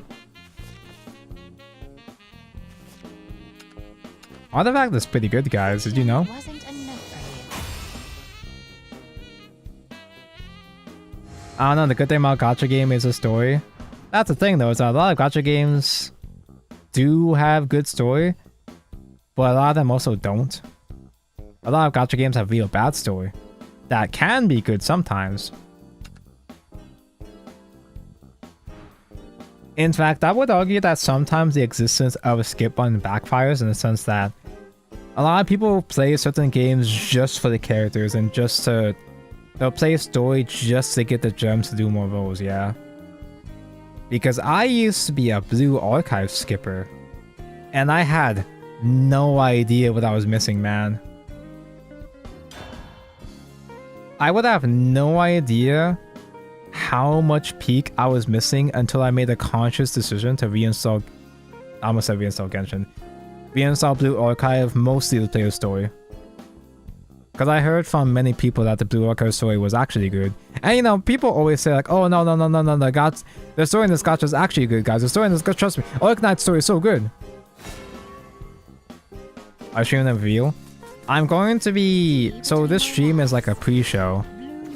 I'm gonna be raiding Igni's stream, and we're gonna be watching the reveal on his channel.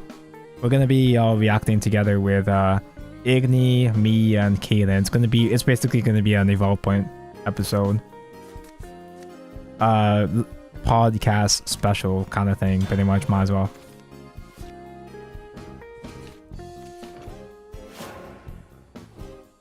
Arknight's story is still so good. Does Arknights have a skip button? Because if I were to try out Arknights, who knows? Maybe I would be... Maybe I, like... with the skip button, it's easy to develop a habit of just giving up and skipping the whole thing. Like, a lot of gacha games start off real bad. Like, Wuthering Waves! Where was a case where the skip button was kind of a blessing, because the story actually was bad at launch.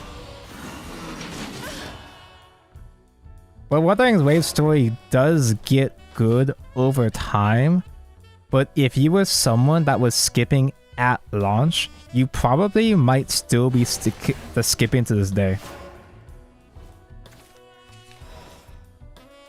I don't have the board space for Carlos Jr. I don't have Seraphic, so I can't out the City of Gold. Yeah, exactly. Wuwa Skip 1 carried 1.0. Wuwa was a game where you really did just play for the gameplay and that's it. Wuwa did stop becoming slop. It does get pretty good. And then it becomes... Like, it gets okay after a while. But then it becomes actual really good. There are... I like Wuthering Waves now, but there are still Kuro shields that will say, oh, the story is always good. I never skip the story. The story has always been good. No, fuck off. 1.0 fucking sucks. First region fucking sucks. Every single time I have to go back to the first region to collect old materials, it's fucking miserable. It's a fucking slog.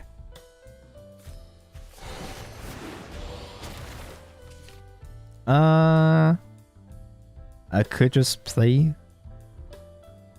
I do want more sigils. I guess a missile is fine.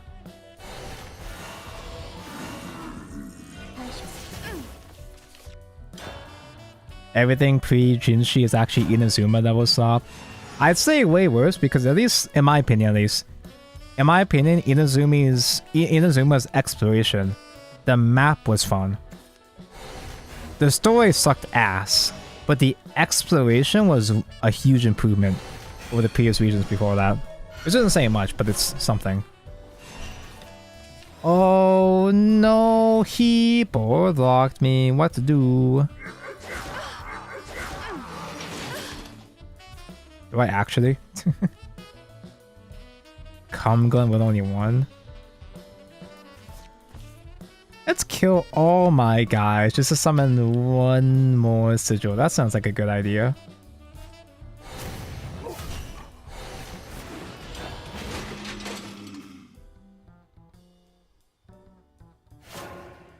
Tonka, what stage in the game you play where you have to farm level 1 mats because you ran out of them? At what stage, just in general? Yeah, it makes me want to cry on spiritual level. I still have to collect... Like, I'm so glad that Zenith has a function where you can uncraft materials to get lower level materials. When you have to go back just to grind the basic shit, it's so fucking annoying. Especially when you just don't get to get the basic... When you can't get that basic shit from the higher levels. Let me share my wisdom. Yeah, we get double drops for one of the things in Zenith, which is kind of nice. Oh, but Wuwa gives you double drops for everything. Yeah. At least the regular grinding stuff. Yeah. Yeah, they do. I don't think I bother evolving over this thing, this funny tortoise. Tortu.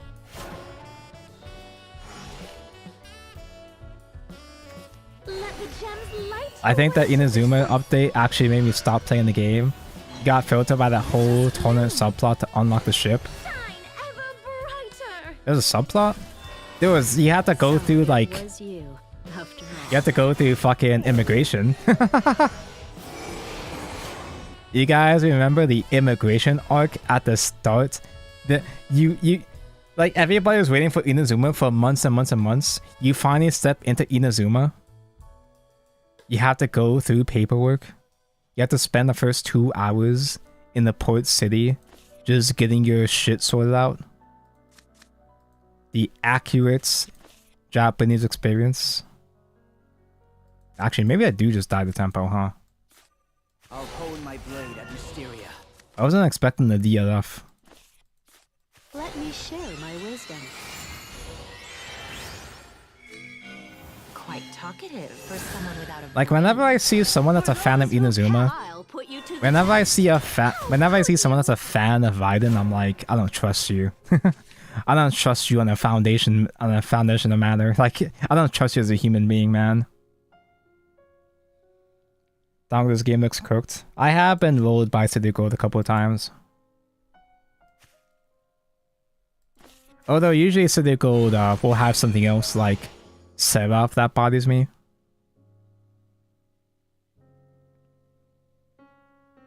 Traveling to Beto's boat. I thought Beto's boat was optional though.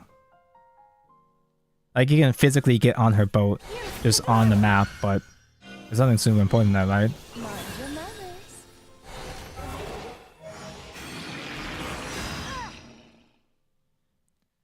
Inazuma, to put it simply, is poorly written.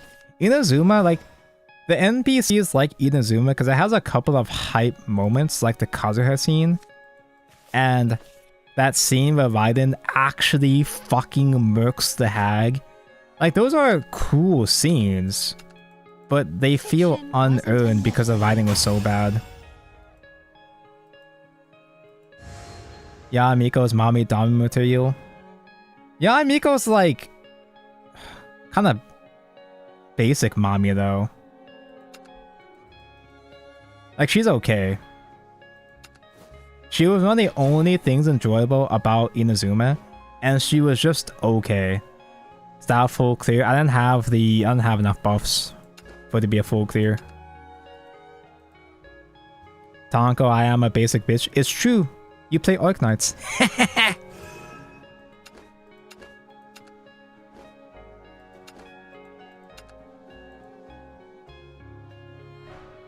18 minutes before stream start. Are you talking about an Arknight stream or something? The game that you play? The Kazuha side quest in Inazuma's cinema. Kazuha was the only characters I liked in Inazuma were Kazuha,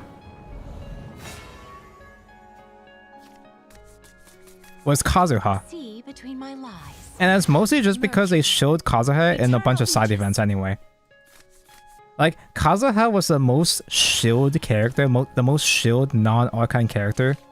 And I was kind of okay because he was chill. That fucker was fucking everywhere for a full year straight. It was chill. Kazari? Who the fuck is Kazari? Oh! Yeah, Fox Lady, yeah. No, yeah, that's the thing. Inazuma, the main story is fucking dog shit, but most of the stuff outside of the main story was pretty good. Because the side quests, story quests, the world quests, were actually better written than the main quest. I'll hone my blade at Mysteria. And you know what?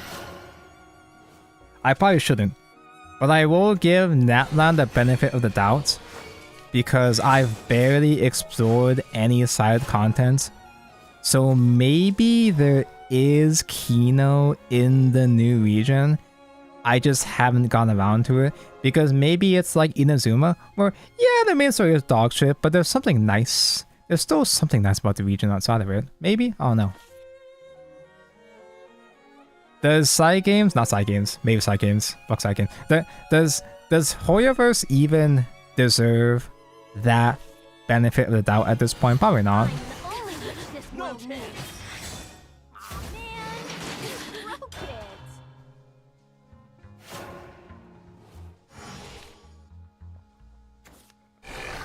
Especially that Shrine Maiden quest, I miss her.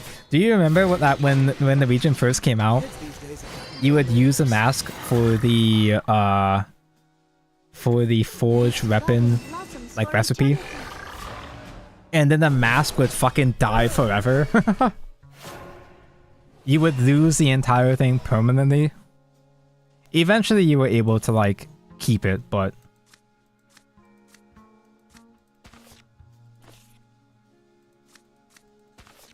it's like having Blue Archive. I never know how to pronounce his name. Fenipades. If you click on Fenipades' card, you get the gems, but the entire thing fucking crumbles and you can never fix it ever again. Did you see the new Monarch support? OMG, I love Monarchs! I love stun when nostalgia decks do it. It's okay when my Boomer deck does stun.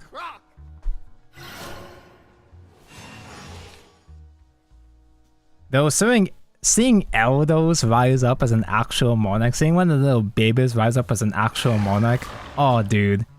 Are they gonna turn all the little guys into actual Monarchs now? And then give all of them Mega Monarchs? It's gonna be 20 years from now, we're gonna get Mega Monarchs of all the little guys. Hey, I heard Hail this game support. No, you didn't. Why would you lie to me? Let me share my wisdom. Why would you spread misinformation on the internet?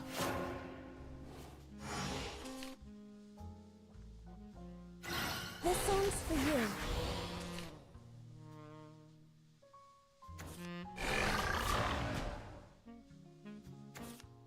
I can't believe Albana got buffed still. Who? Gonna go buff some old ops now. Starville is gonna buff some old units. Starville is saved, guys. They're gonna buff up the old guys to make them playable again, guys. So it was you, after all. Just simply, he's still digging. He's just digging for the Shana. I know how it is. I feel you, bro. Let me share my wisdom. Once again, kind of redundant doing another founder when he's got Nobitin, but like, I got most of the small damage guys anyway, so it's fine.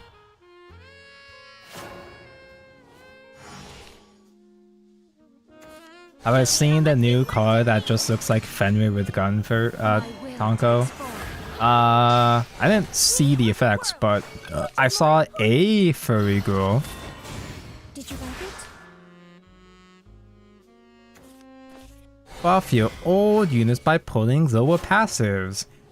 I'm pretty sure that the Castor Rice passive is not going anywhere. Yippee.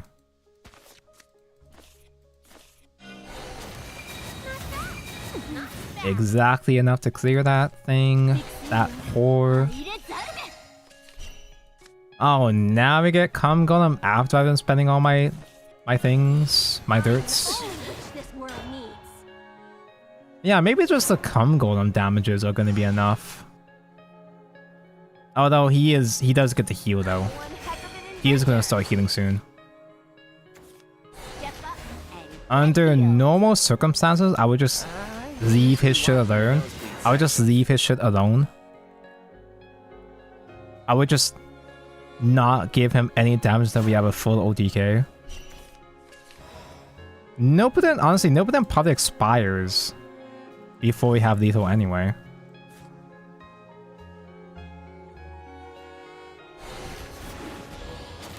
I could staff that shit. I have a lot of fucking staves.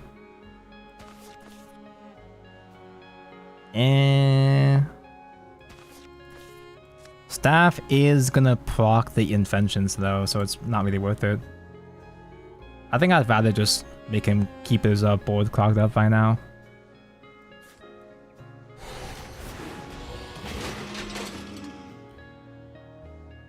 I still have all my evos?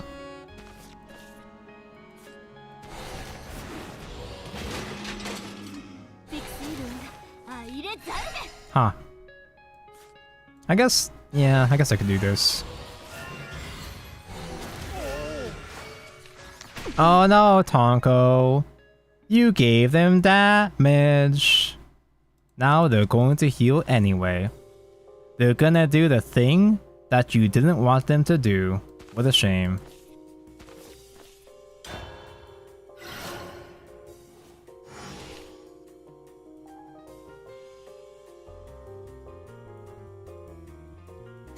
Thanks, Hoyo. Building old characters feels like a handicap as power creep matters unless you're an Amber main. Honestly, if it just Genshin in general is pretty much immune to power creep. Like, yeah, there is technically power creep in Genshin. The thing about Genshin though is that Genshin is such a little baby bitch game. Genshin is such a fucking easy ass game that you're not really stressed out. There's no stress we fucking lose. I don't even know what I was hoping for at this point. Genshin is such a baby ass game that you can afford to build literally anyone and play the game just fine. Because the only thing you're really concerned about is like the late game modes that aren't even any fun anyway. Like once you stop giving a fuck about Abyss, it's the most liberating feeling ever. Once you just simply accept that none of this shit matters, just playing Genshin with whatever the fuck nobilities you have or enjoys. It's the one thing Genshin does right. Without a brain. Now to trample all over you.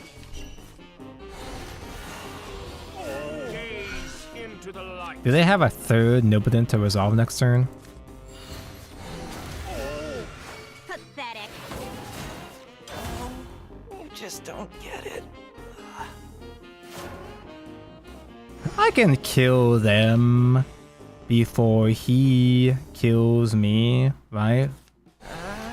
He has to clear my board before he can commit to casting his Destruction in Black at least.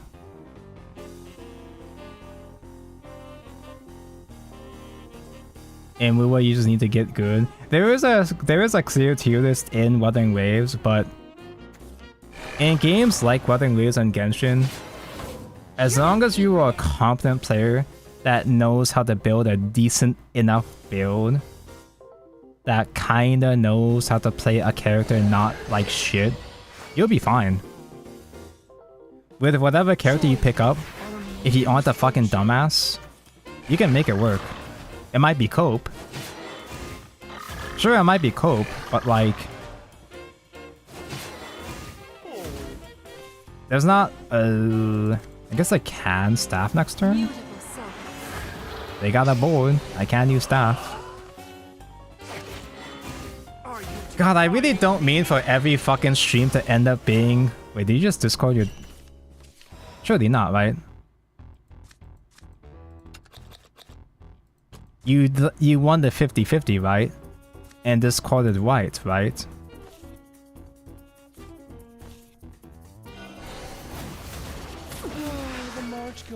I don't mean for every fucking Tonko stream to be a Tonko rants about Hoyo over and over and over again. It's just easy content for me to rant about. They just make it so easy, man. Do you possess the courage to survive? Donkey love complaining about Hoyo, and I love shitting Wuthering Waves.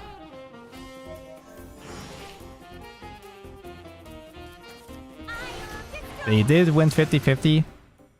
I still have a guy. I don't have a guy. Now I'm going to starve. Typically, the Shenna is not supposed to reach this point. Because typically, Shenna isn't supposed to resolve triple fucking Nobitin unpunished. Huh.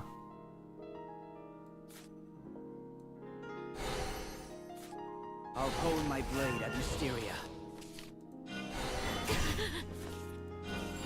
I'm the only witch this world needs.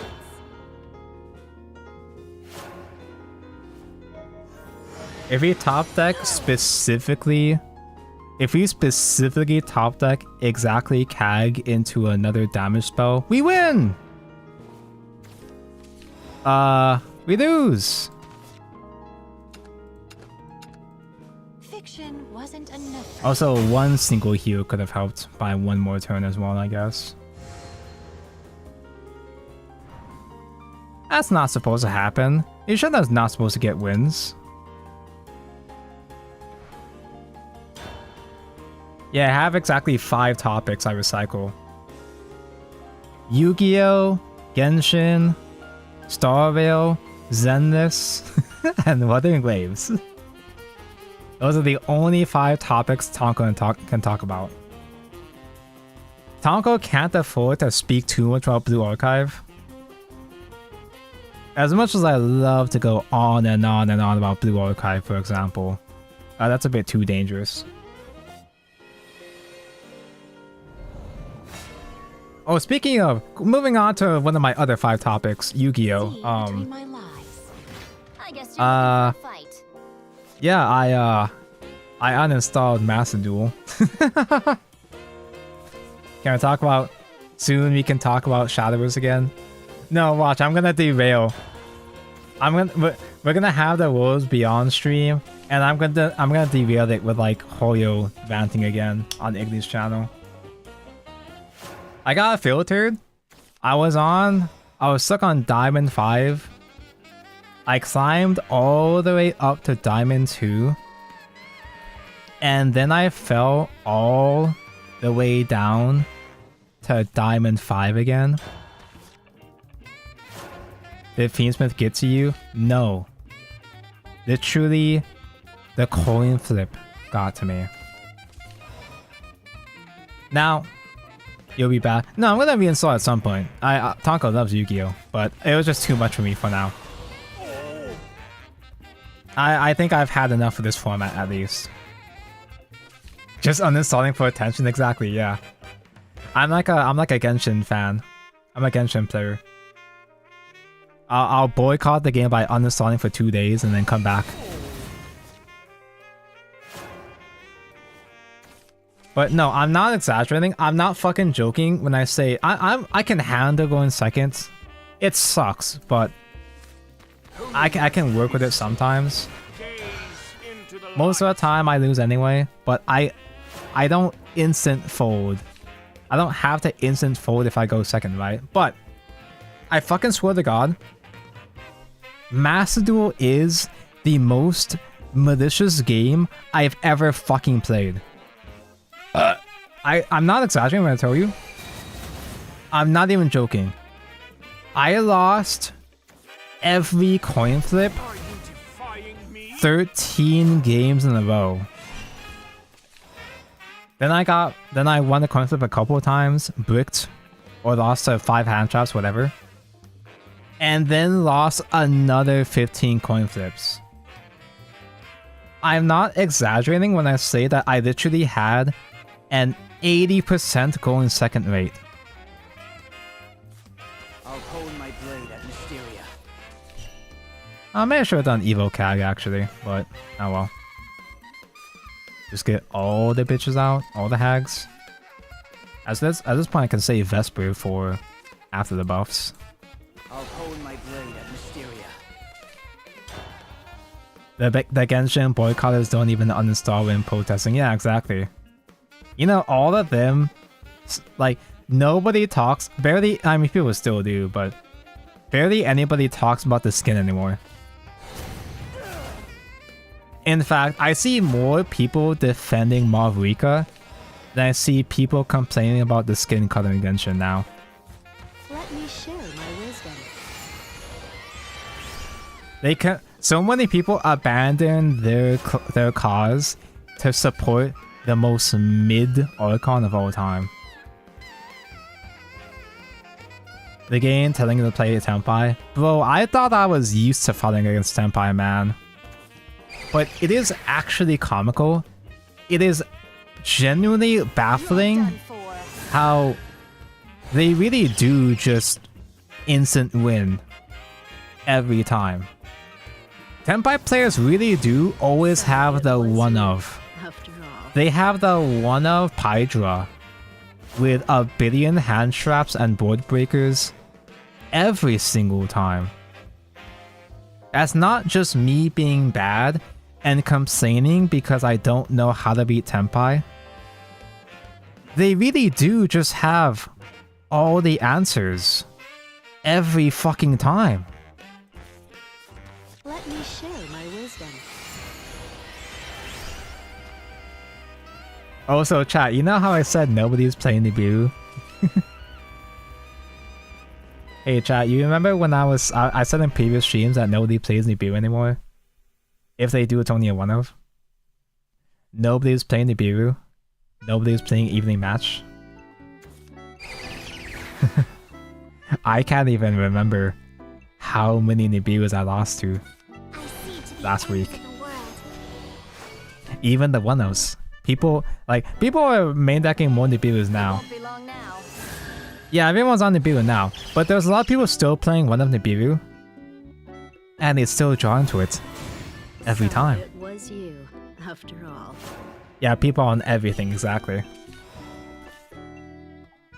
Is it one of those cases where, yeah, I just need to lock in and not be bad. I just have to get used to the format, say something that isn't fucking dog shit, and I would be fine. Let me share my wisdom.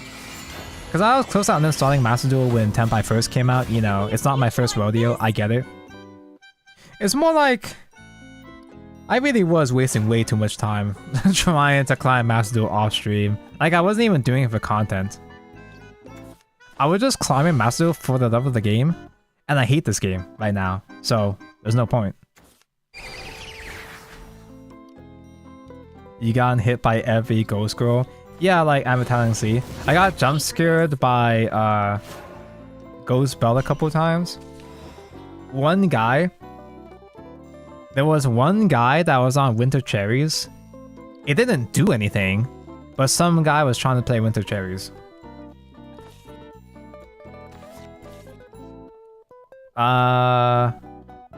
They're going first? What are chances that his Chimera actually does lethal? There's no way Chimera is that high, is it? There's no fucking way. Do I just win? No, I have too many enhancers. Just do a regular Evo CAG. Oh no, Talkie over summon, no! Do you possess the courage to survive? Got diffed by Blue Eyes. Blue Eyes isn't scary yet. It's not bad. Oh no, I was supposed to do spell before Evoing. Pathetic. I'll put you to the test. No! 6?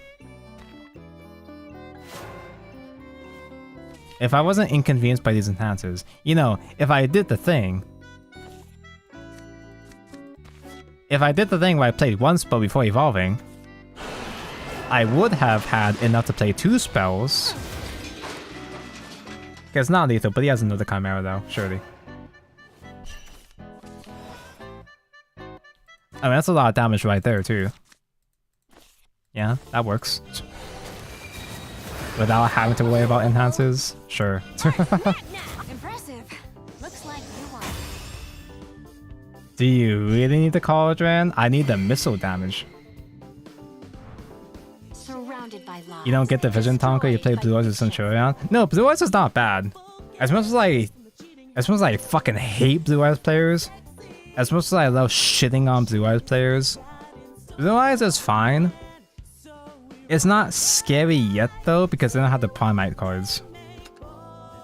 I don't know what Primite does, but they don't have the Primite cards yet, so it's not extremely scary yet. But yeah, it is a light engine right now, so yeah, they can just squeeze in 20 hand traps, maybe in such cases.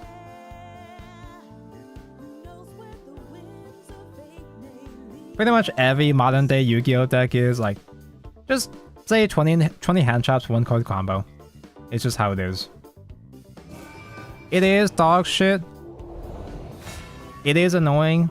It is a pain to play around. See between my But lines. whenever Yu-Gi-Oh gets bullshit, I just eventually learn to accept it. I don't have the energy to get mad at Yu-Gi-Oh anymore. I just simply accept that the format is this way and I stop playing for a bit. But I always come back, baby. What is this hand?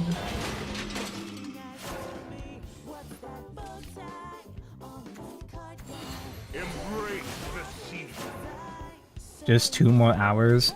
I'm pretty sure Igni's stream starts in 1 hour before.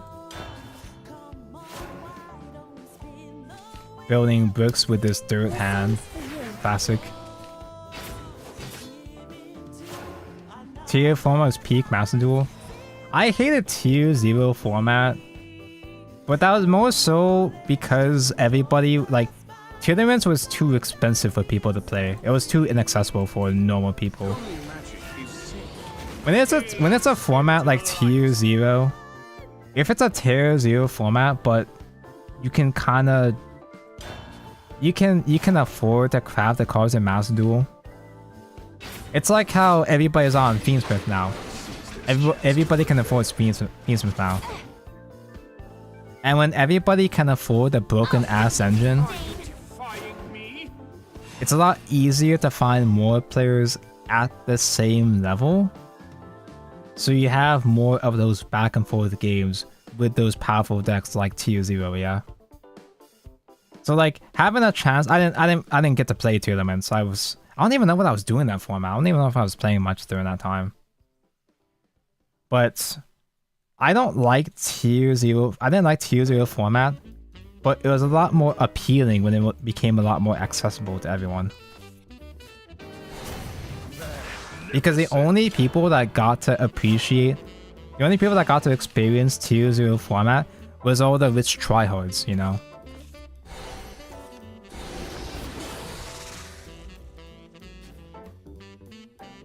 Tournaments actually neat stuff to play at least.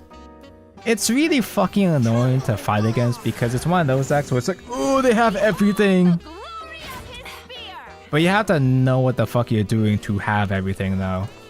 So I don't care for it, but I can still respect it.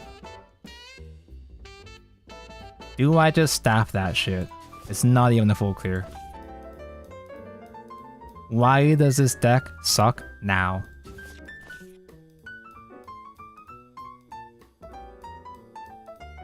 If I do Constipation, there's to be Silent Library.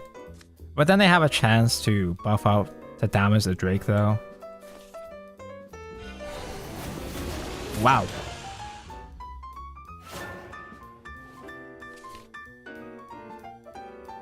Yeah, basic 2 could, you know, annihilate every other matchup. But the meal was a pure skill check. Formats like tier format, it's really fucking annoying. It's basically unplayable for pretty much every other deck. But the top end, the mirror matches between tier 0 decks tend to be a lot more skill intensive compared to other formats. It's not just a simple matter of like, oh, I go like winning the coin flip and high rolling. Now to trample all over you. There's a lot more interactions at that top level that you would never see anywhere else. So it fucking sucks to play through. But I can understand enjoying the way it sucks. I can't kill that man. This is the one game I haven't had a single founder yet. This fucker knows I have no tower removal too. I have all the AoE but no top removal. Fiction wasn't enough for you. That fun kind of tier 0. Spyro tier 0 is miserable for everyone. I remember I actually bought Spyro day 1 when it first came out, when it was dog shit. I was like, OMG, a spy-themed deck? Oh, Tonko loves Metal Gear Solid. It wasn't really Metal Gear Solid, but still. It was James Bond, but you know. Tonko loves spy shit. I bought that deck day one when it was completely unplayable. And then by the time it became a good deck with the Link, when it finally did get good, it was so fucking expensive that I couldn't even finish the deck. Like, I had all the secret agents already. I had the entire core before that. But that one Link was just above my pay grade. Like, it was just... I just did not want to bother taking that last step.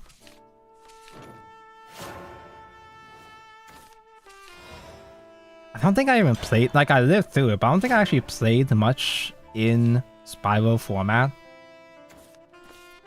Because I don't even know what Spyro actually did that format. So, I think I skipped that one. But yeah, the Link just completely ruined the entire gimmick of Spyro, you know, like stacking and declaring shit. All that shit was completely useless. It's like, yeah, the deck became good, but at what cost? It was just a spam bodies deck, yeah. Are I use Nova again? Nova pass. My only other option is a Star Seer Vesper, which is really stupid. Eggs.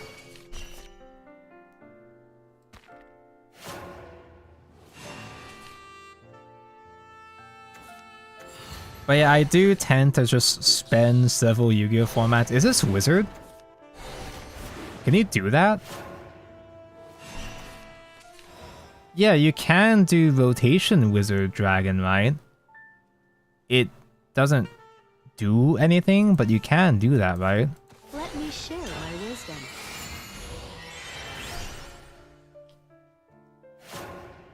Do you think Dragon made lay eggs, Tonko? I hope they do.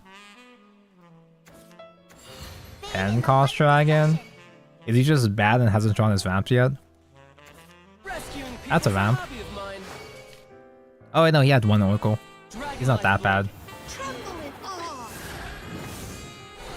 Yeah, Spyro is full power master, but it doesn't do anything. So it was you, after all. Times have changed. I guess I could CAG a Vesper. Well, burn damage right now is not that useful. Vesper is more so for the draws in this case, I guess. Anyone call for super cute alchemist? I'm the only witch this world needs. He's gonna heal, but Talkative for someone I want some without a cycles brain. here, I guess. Now to trample all over you.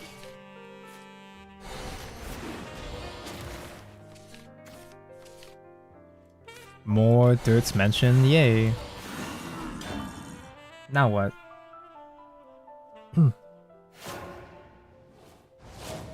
The 10 PP Storm or draw 5, heal 5? Who? Depends on which form of dragon made. I hope they lay eggs in both forms.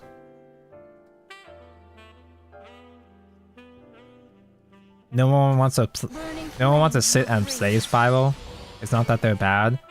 No, people play any kind of boring deck if it wins.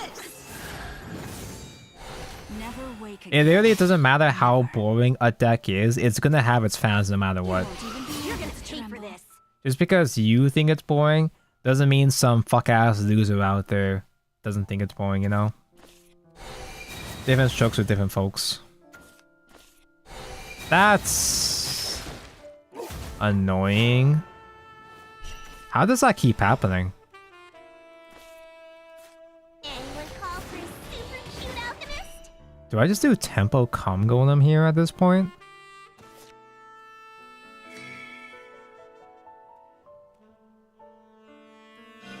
Do you possess the courage to survive? Now to trample all over you. Yeah, I guess that's a good point too. It gets punished by Maxi. It gets checked by Maxi. Cold.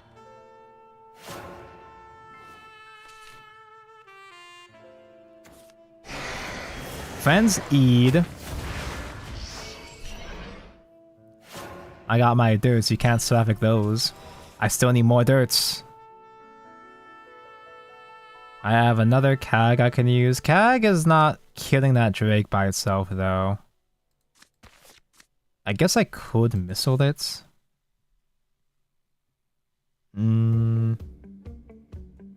I guess that's fine.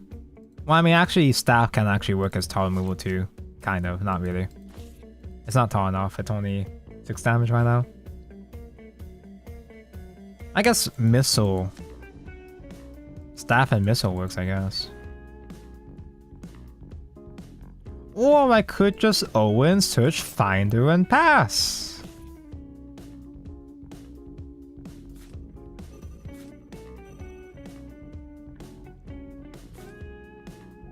Does this deck ever go wide?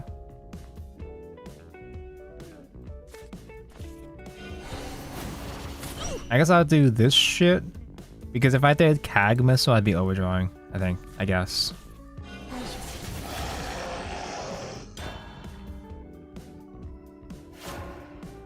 If you maxi a spiral, you lose deck out. Yeah, I guess maxi could. They can maxi challenge you. And yeah, there are so many pile decks in general that just do the same thing as spirals anyway.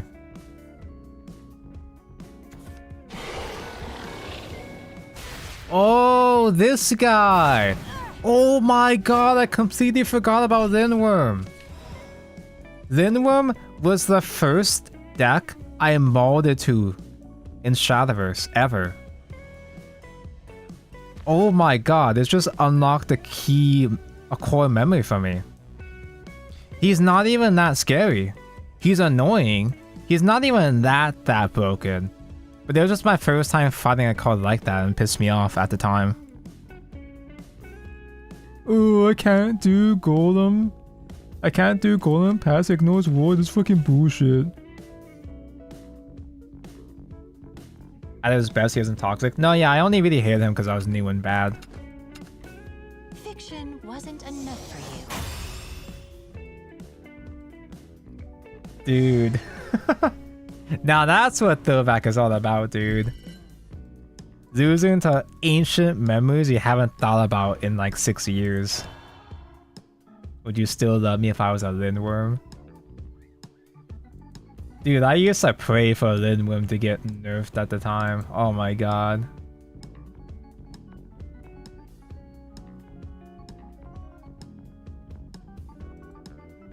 I was young and naive back then. I didn't know how good we had it.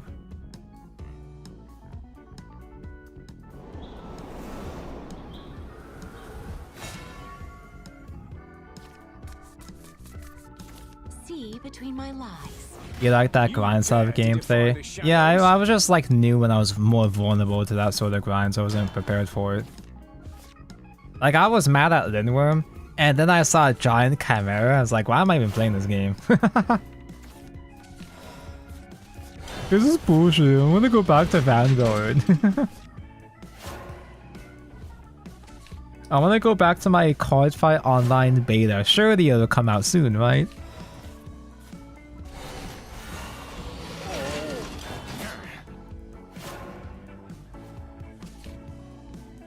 Obviously, the Lindworm got like phased out because of the existence of blood.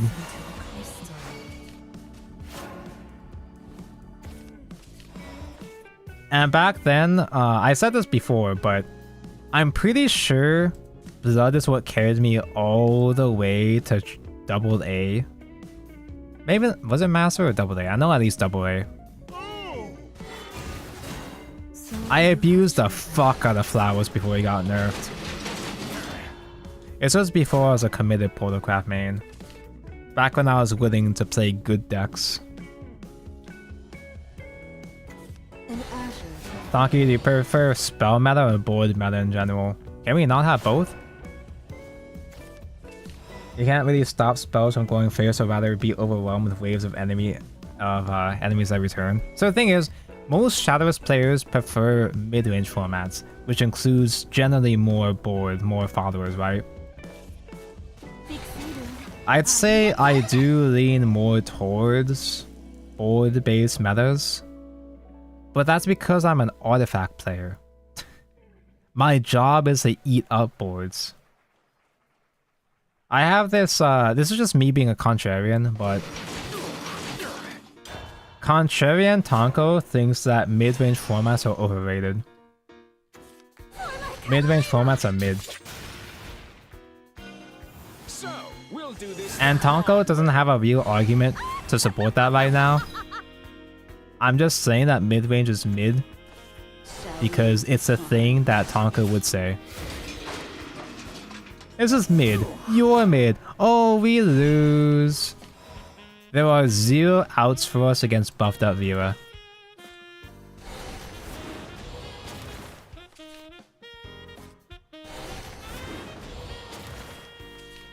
Well, get them next turn, I guess. This is why we run Seraphic Blade. We literally don't have the space. We don't have the space for normal spells.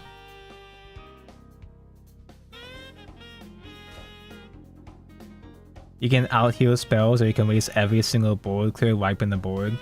I think the balance between board and spells is a lot more interesting in Shadows Evolve, the physical game. Tonko loves Shadows Evolve. Because in Shadowverse Evolve, you can't just rush into followers. You can only trade against engaged followers, rested followers. The guys that are sideways. You have to specifically use spells or assail to punch them. So the value of both spells and followers are just, it's way more useful for both of them in the physical game. In fact, I have a friend who got filtered out of Evolve because he was getting so pissed off that he couldn't rush into followers. He couldn't rush into followers, and he was getting so pissed off that I had all my spells out his followers.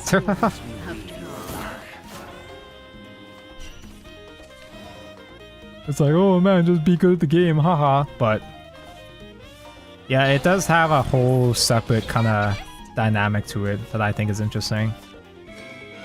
Quite talkative for someone. There is rush, it's just rush is a lot more, it's not as valuable. It's not as universally valuable. Yeah, it's literally just Magic the Gathering. Pathetic. It's magic, but good because it's Shadowverse. My word is my bond. That's a sad use of my Arx Magna. This song's for you. Magic doesn't even have rush. It's only flying and that's it? Wait, not, was it flying? No, haste. It's only haste? Tonko, why do you hate healing? I hate healing when my opponent does it.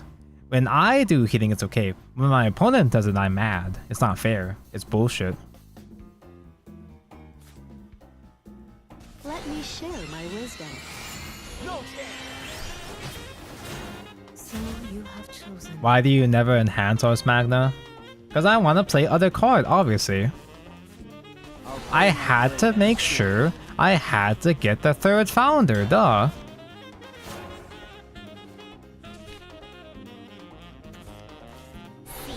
By tapping followers and being unable to attack untapped targets node emoji. Oh, rest, engage, don't you mean tapped? Love for the sake of the Energy, play points, mana, Return to the void from whence Oh, I think I you die. came. give yourself to lust. Why does this deck suck now? Does this deck have stage fright? Open wide. Why was I so good at this game when I wasn't streaming? Fiction wasn't I qualified for I qualified for Group A instantly both games. Not both, I qualified for Group A 2 runs in a row off stream. Trust me, chat. Terranate and can't even deal 13. No, in an ideal game, I'd have enough spells to work with, I could close the game by turn 8. But I'm a bad player though. No, play duo, color, tap lands, pass. Did you guys see the SpongeBob collab? Did you guys see the SpongeBob collab for Magic the Gathering? Most Magic players tend to fucking hate anything that isn't pure Magic anyway. The fucking meme secret there. Yeah, exactly. It just straight up took all the meme screenshots from Twitter and just put them on the actual cards. SpongeBob collab question mark. Can I pull that up? I was supposed to pull up the old Shadowverse traders like 3 hours ago, but then I forgot. Magic the Gathering, SpongeBob. But this is one of the secret of the collab, so they're just alt arts of a bunch of commander cards.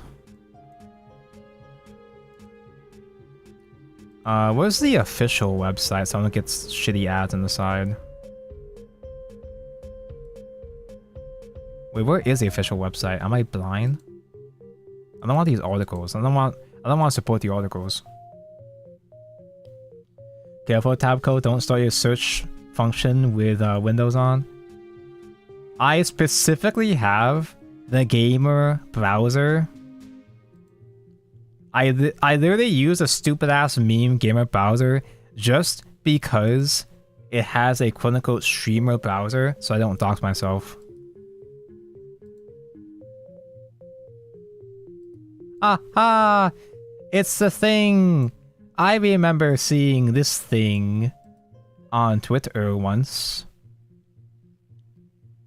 But yeah, they took a bunch of meme screenshots and put them on a couple of commander/staple cards. I like this one, which is just Squidward's severed head. Because the original screenshot is zoomed in so close that you don't get to see the neck. And I don't know if this is because the original, like, artwork animation cell had the neck, or if they, I don't know, AI generated the bottom half of the card, which just didn't draw the neck or something. Ah, get it? They put the counter spell to counter your spell, the negate, haha. And the other ones for the actual commanders are, I don't know if this is like new original artwork, but these series ones are actually artwork at least. Yeah, reskins are typically harmless, but people despise collab cards that are new. Yeah, whenever it's an actual like core card, like how, I don't know if people hated the Lord of the Rings collab. I know that people hated the One Ring meta, but I don't remember if people hate the actual collab itself. Because at least Lord of the Rings actually fits the aesthetic of Magic, right? You know what actually goes kind of hard though? 1, the food token goes pretty hard. And 2, dude, the basic lands? The basic lands actually go pretty hard. It's like, oh, I remember Thing from the show. I would actually use these if I were to play Magic, which I don't. Tongo hates Magic. But if I were to play Magic, I actually would fucking love playing these lands unironically. Not even as a meme. They just look nice in general.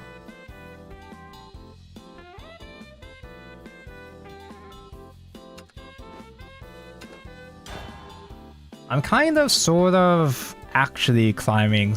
I made some progress on that. I'm technically halfway there, so I might as well try to climb.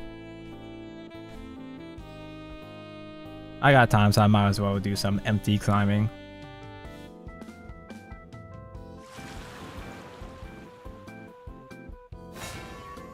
Not gonna lie, I'd hate this over collab stuff if it happened to my game. I've been conditioned by Bushiroad. The wolf inside. I've been conditioned to expect if a card game has a lot of collab expansions, that means it's over. It's doomed. because my muse Future Card Buddy Fight had like 5 collab expansions before it finally died.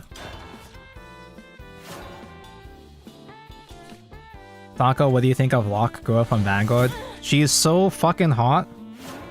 She's really, really hot. I like that she's basically a Blue Archive Arthur Lane character. As for the actual deck itself, you mostly just play the deck as just generic aggro pile, which is whatever. It works. I think I mean I can't speak accurately because I'm not really a meta player, but she functions well enough in the meta. She's underrated, I guess. But the Locke aspect is overrated. Anybody that's still hyping up the Locke is like severely misguided. You do not play Artisaria for the Locke. You just play her for just a generic value and that's it. You just play her because the other order is a +2 and that's it. Are you defying me? I like Artisaria, but I am sick of seeing all these pile decks for Vanguard. Leave you alive. I only like pile decks when it's my favorite piles in Yu-Gi-Oh! I'll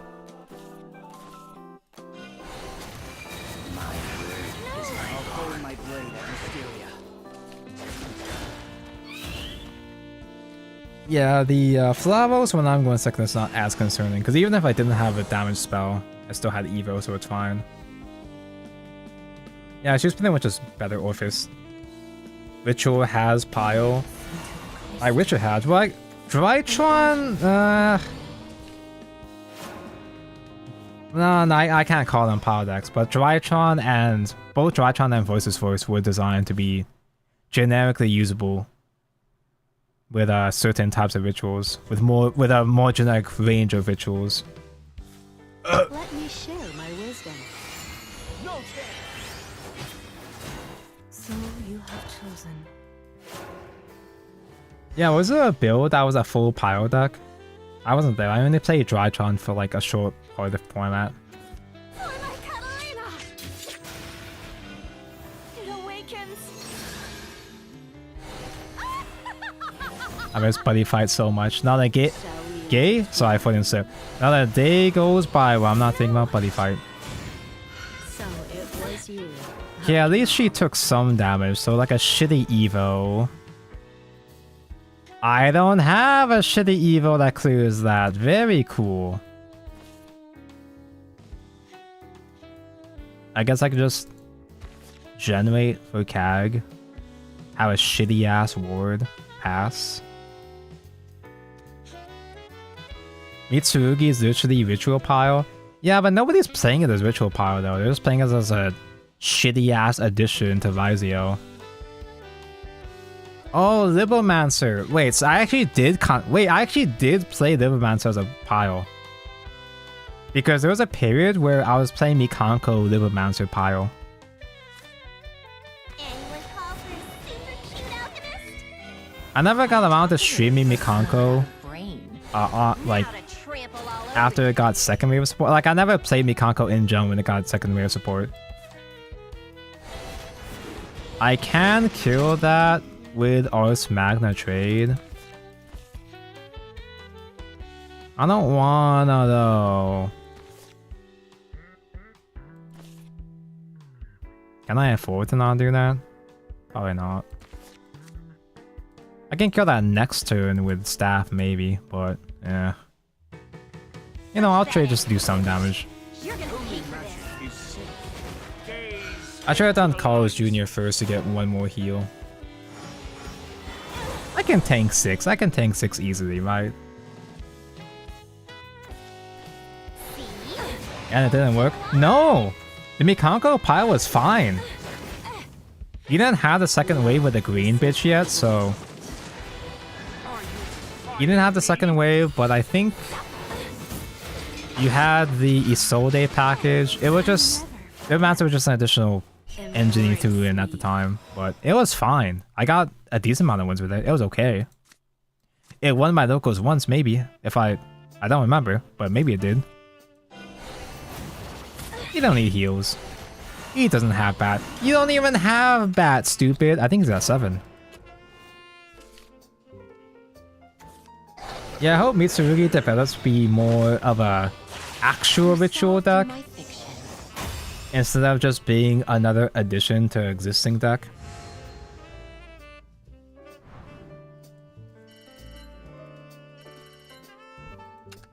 I probably should pick up my last... Is it worth anything? Eating lunch, then it began. I'll like raid your... At the end of my stream, Igni, I'll raid your channel and then go pee. At this point, I don't want to bother doing a pee break before just joining yours. I'll just do the raid and come back in a minute. I am the cosmic flower. Is Mitsurugi Ritual still really expensive?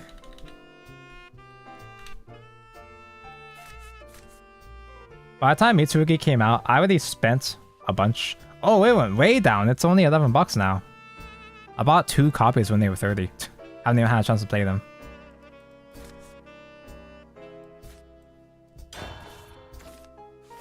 Golem came back anyway. Yeah, I might as well pick up my last copy before it goes up again. Before they reveal new support. But like I like when Mitsurugi came out, I already spent money. I already dropped all that money building Mattis, and I still don't know how to play them. It's been months, dude. I played them in one tournament. I didn't even know the combo lines. I was just playing cards. I still piss people off just by doing basic nonsensical shit with like just completely aimless. I still did a lot. Obviously I didn't win that way, but Gaze into the light. they're much simpler than Snake Eyes. Okay, here's the thing about me. I don't learn decks. I just build shit. Really does things for you. Like, it's not just in Yu-Gi-Oh!, just in pretty much every game. I just like building and collecting shit for the most part. I don't actually sit down to learn a deck until I have a chance to play it in fucking Master Duel. I didn't even know what Fiendsmith actually did until they just came out in Master Duel. This is how it's done. It's because I don't play my locals very often. For that matter, my locals isn't really an actual locals. It's just a couple friends. I don't feel super incentivized to learn the meta because most of my friends are just playing casually anyway. We do have VO decks. There are other friends that do have VO decks. I'm pretty sure like 3 people built Malice, but none of my friend group built Malice because it's the meta deck. It's because they're cute girls. It's because we're gooners. Donker, you gotta learn the meta so you can win a YCS. Did you know that YCS, both YCS Toronto and Bushiroad Springfest for Vanguard Shadowverse or whatever, they're both on the same day in Toronto? Weird how that worked out. You're worth a try. I guess I'll just get one large man. Waifu over meta. Yeah, exactly. It's just another one of those kind of cases. This happens all the time where I just happen to build a meta deck just because I like the theme. Like, I'm interested in a theme or archetype that just happens to be meta. I don't even know what it does. I don't give a fuck what it does. I just like the aesthetic. It happened with Sky Striker. It happened with Necros. It happened with Drytron. I don't know what these decks did. I still barely know what a lot of these decks do. I'm still a shitty Drytron player.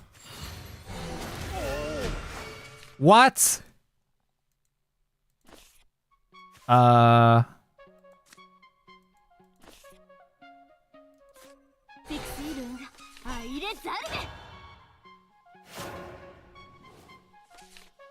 Almost bingo.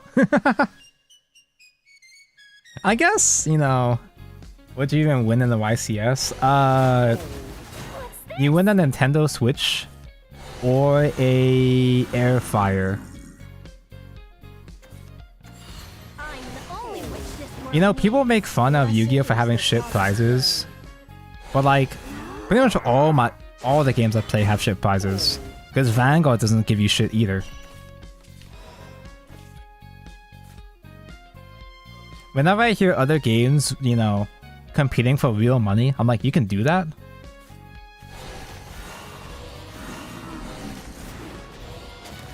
You clearly don't own an air fryer. That's the thing, I don't have an air fryer, so I'd be happy to win one. What do you mean? You get an energy generator, you get cool promo, and that's it.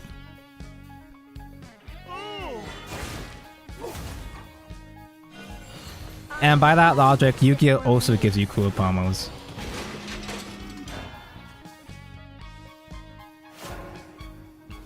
I mean, hey, if I were to play Gundam, since it's a Bandai game, I guess Gundam would have real prizes. And there's like 1 or 2 guys at my locals that are interested in Gundam TCG. So it won't be completely useless. Why do you get all your founders? Why are you so lucky? I don't know, maybe I can still make this work just because they're already behind on damage, but I don't know, man. Brace yourself. Now to trample all over you. Pathetic. So Draw it was 2 you additional after cards. all.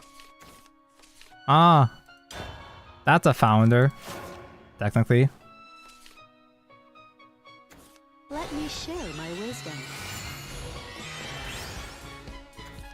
That's a 3rd founder! Gaze into It's fine though, he has no spells. He's board locked. He's board locked! What's he gonna do to me? Well, I do gotta commit a founder at Let me least. share my wisdom. Wow, crazy. I'm the only witch this world needs. Gaze on me. He's got no real damage spells. I'm gonna kill the coral so he gets less heal. That's I'll stupid. put you to the test. So it was you after all. I mean, if I didn't play guys, he would be board locked kinda. He doesn't have any Verdict rituals yet. Does he? Gaze? So it was Ow. you after all. Now he's got Verdict rituals. Ow! Ow! Now that's what a cum golem looks like. That's what a real cum shot looks like. I think they ruined the dirt mechanic by making it better. You're joking, but I kinda agree. There's something soulful about clamming around trying to like keep yourself from getting ball locked with all the dirt separate on the field.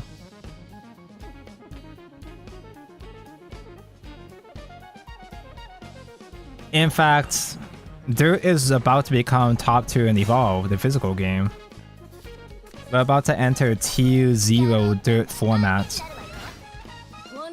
And it also kind of ruins the fun of Dirt, because when Dirt first came out in set 1 of Evolve, it was a shitty ass golem deck.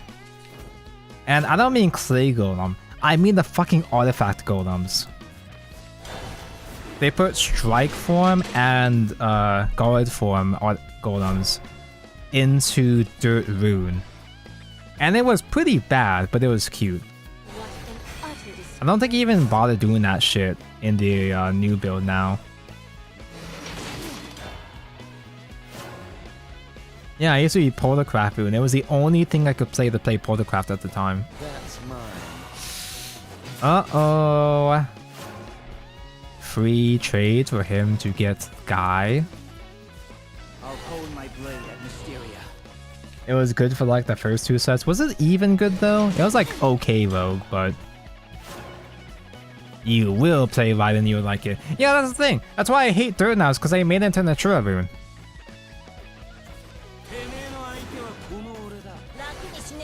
Dude, this Nova's gonna go so hard.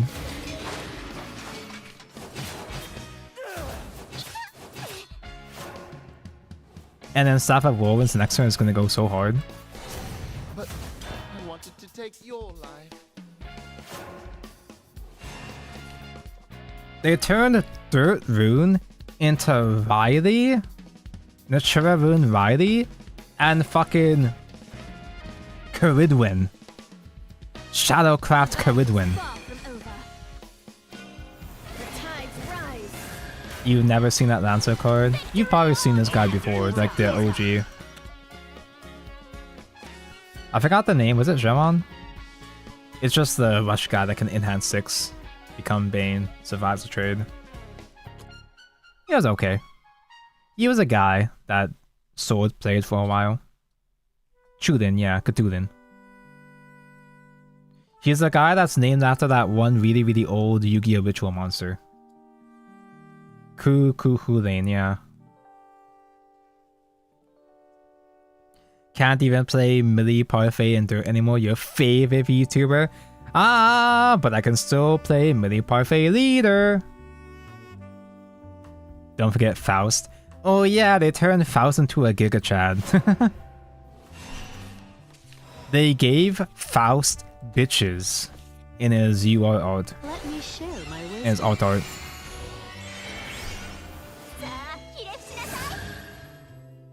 For those who cast in my name, I'll put you to the test.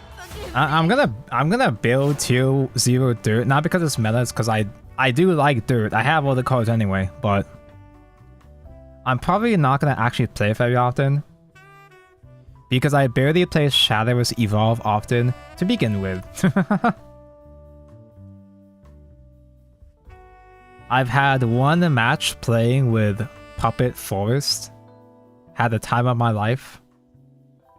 And now it's already going to become obsolete soon. Make way for Vayne. Make way for Vayne. Rune, Stole, Caridwen. Yeah, it's not just Portalcraft where they're just shoving guys into other classes. I guess Shadow and Blood can do that too now, apparently. So There's it more was where you, that came from. after all. I guess I gotta do a Cum Golem, but Cum Golem is gonna get umcummed. Cum Golem is gonna get umcummed. He's gonna get the cum sucked out of him by the Octrius, right?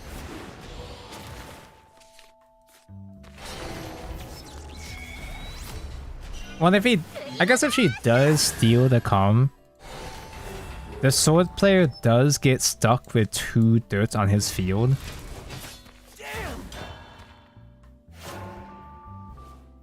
Yeah, Shadow and Blood technically don't exist, so it's free with the state. New mission? OMG, Zeta, hi!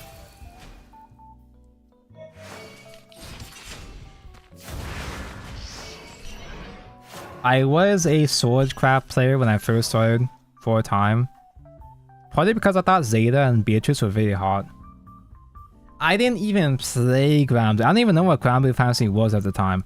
I just knew they were hot. Let me share my wisdom. Sometimes Swordcraft isn't so bad after all.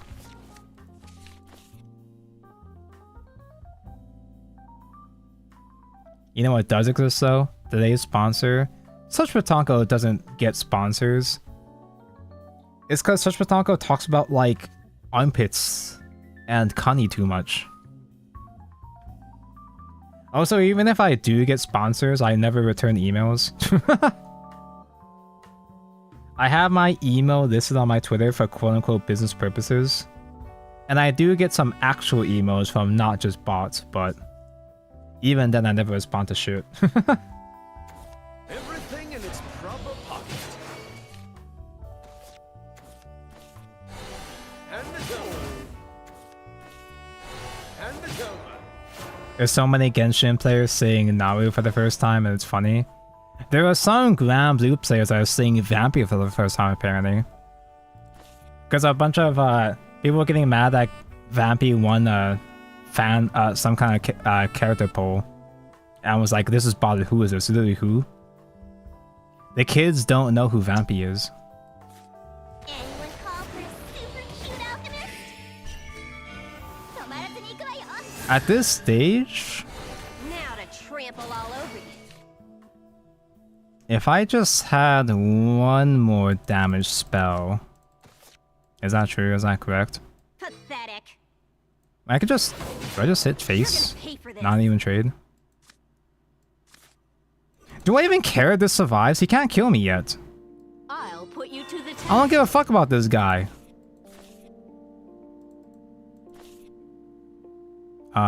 Play this without enhance first? Is he gonna heal? Healing doesn't matter with this guy on the field, right?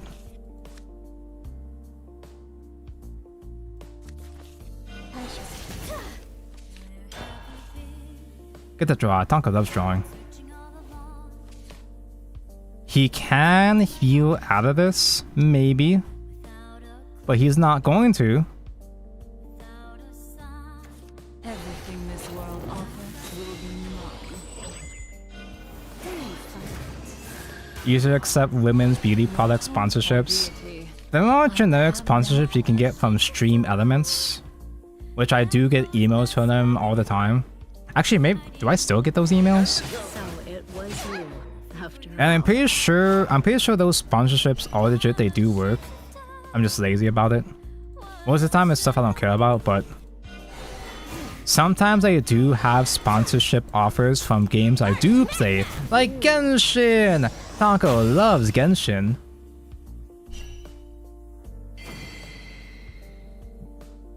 But Tonko can't do a Genshin sponsor stream because Tonko talks shit about Genshin now. Okay, Igni should be starting his stream soon, probably? Maybe?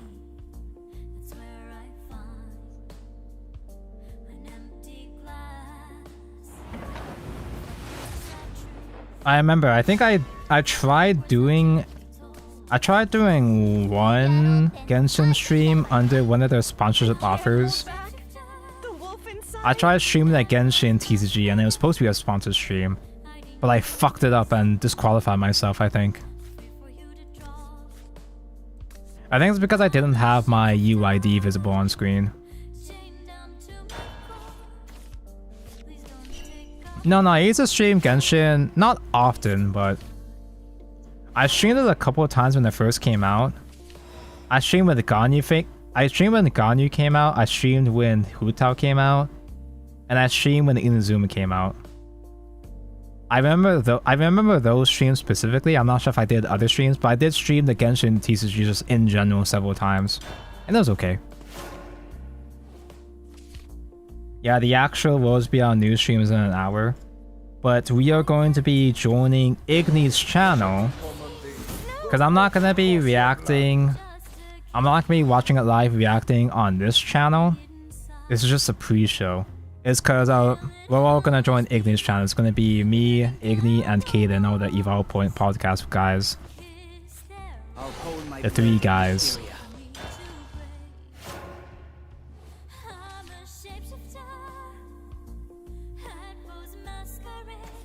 Who's the one on top of the pyramid, me or you?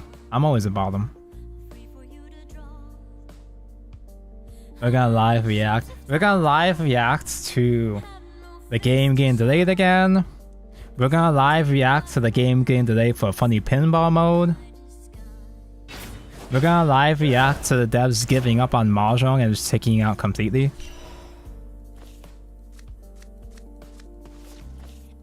Any last minute guesses, chat? Any last minute theories? I'm the only witch this world needs.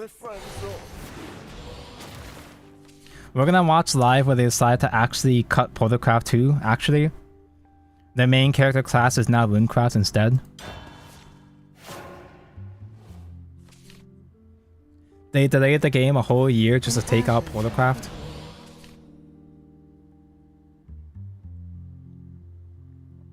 Yeah, I'm just a waiting room until the actual stream. Leaders carry over. Can you believe there are still people? I mean, you're joking, but can you believe there are still people coping that they're gonna get the leaders in Worlds Beyond 2? Can you believe that there's people that still think their cosmetics are gonna all transfer over to Worlds Beyond? Can you believe that there's still people that think that Worlds Beyond is gonna come out this month, March of 2025? What if it does? What if that does all happen actually and I'm the idiot? I'm the asshole. I'll hone my blade at Mysteria.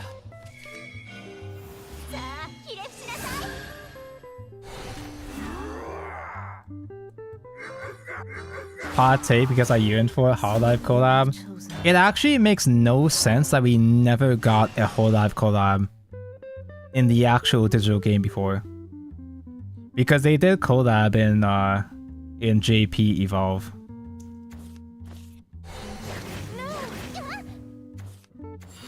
I would like to assume that they didn't bother doing a Hololive collab for Shadowverse 1 because it was already a dying game.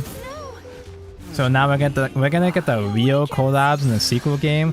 We're finally gonna get the real Zombieland Saga leader collab after all these years, right? Surely, right? Come. Imagine announcing the game is ready to be down at the start of the stream, at the end of the stream. Yeah, they shadow drop Worlds Beyond with zero marketing. Hey, the Zombieland Saga movie finally comes out this year. Now's the chance. Now's the chance for a real collab. If Koseki Bijou becomes a Haven leader, I will come buckets. You will lose buckets, and Bijou will find them for you. The delays are the marketing. Yes, us talking about delays is what's gonna hype up the inevitable shadow drop. Exactly. Oh, this guy is real unlucky, huh? We actually have a fighting chance just because this guy is shit out of luck, huh? Let me share my wisdom. I guess I can still spend some time. I don't get the award, but I guess I just kind of feel like getting one more guy. He had to pop. He popped my fucking dirt. Now I had to make one more.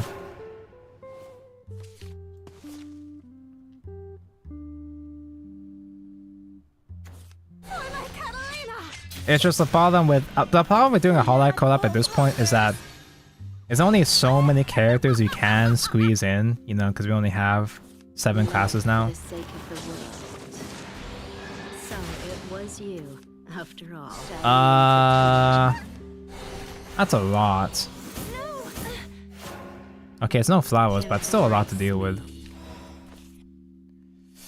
Oh no, we were so back and now we are not back at all. We are so unback. Can we even kill the Val at least? Well, that's in my evos. It's time to die the bat again. He doesn't have bat. He could bear it. He didn't even get the flowers combo. He doesn't even have his bat. We die next turn anyway because we don't have a clean clear against this. We don't have a clear at all against that.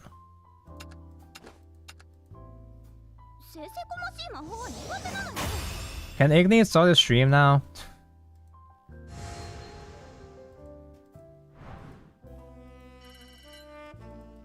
It's almost time. Well, not time for the actual stream. 5 minutes late. Oh no, I have to survive 5 more minutes of this format. Keep going. What if Igni fell asleep? Not this time. Right? I'm gonna piss myself trying to play. Yep. Trying to survive one more game of blood with a full bladder. The wolf inside. Can't hold back the wolf inside. I can't wait for this class to fucking die. Much like stun players in Yu-Gi-Oh, I have no sympathy for blood players. I've lost all my sympathy for Bloodcraft, dude. I'm so ready for these guys to fucking die forever. How's Abyss and Evolve? So Abyss has good decks. Abyss does have meta decks, but the problem with Abysscraft is that it's got like a identity crisis. Like, it's not just that it struggles mixing Shadowcraft and Bloodcraft mechanics. It's more like pretty much every build just does a whole different thing. So it's kind of difficult to figure out what it's trying to do, you know? Do I just simply come? That's a lot of come. Why'd they even decide to mix it anyway? So the reason why they decided to combine Shadow and Blood in Evolve is because one, they have really similar aesthetics anyway, so it makes sense. This is how it's done. They have similar dark aesthetics, so they fit together anyway. But the reason why they combined them in Evolve was because same reason why they killed Polarcraft in Shadows Evolve. They wanted to narrow down the amount of different classes. In a physical game, that makes sense, because that means the less classes you have in a game, the less other classes you have to invest into separately. It's the reason why Cardfight Vanguard went from having 23 clans into having 6 nations. It's a lot easier to organize cards when you have less different classes for people to have to invest into separately. But that makes sense in a physical game. There's not really an excuse for that for Worlds Beyond though. Not really. I think we're gonna lose again, guys. Let me share my wisdom.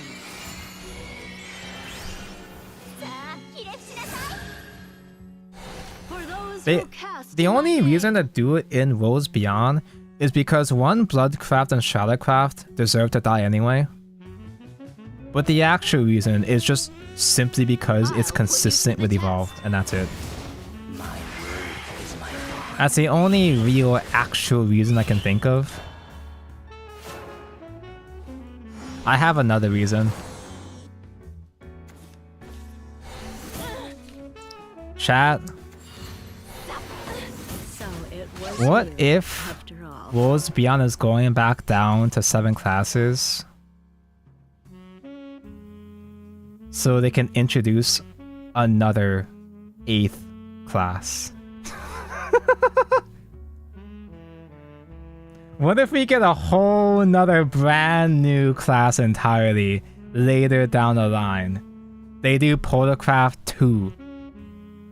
That'd be so stupid. But that'd be so funny. Bloodier Craft.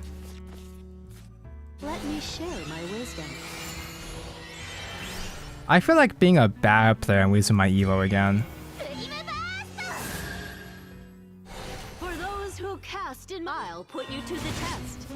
That would be neat. I would be fine with letting Abyss, I'd be fine with letting Blood and Shadow die if we were to get another funny class. Another funny class to break the entire game. So it was you, after all. Okay, he's bad, this is fine.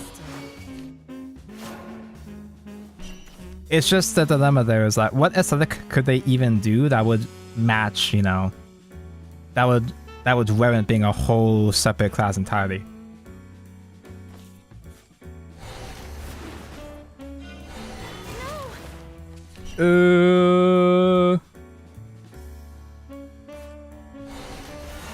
One dirt cum golem?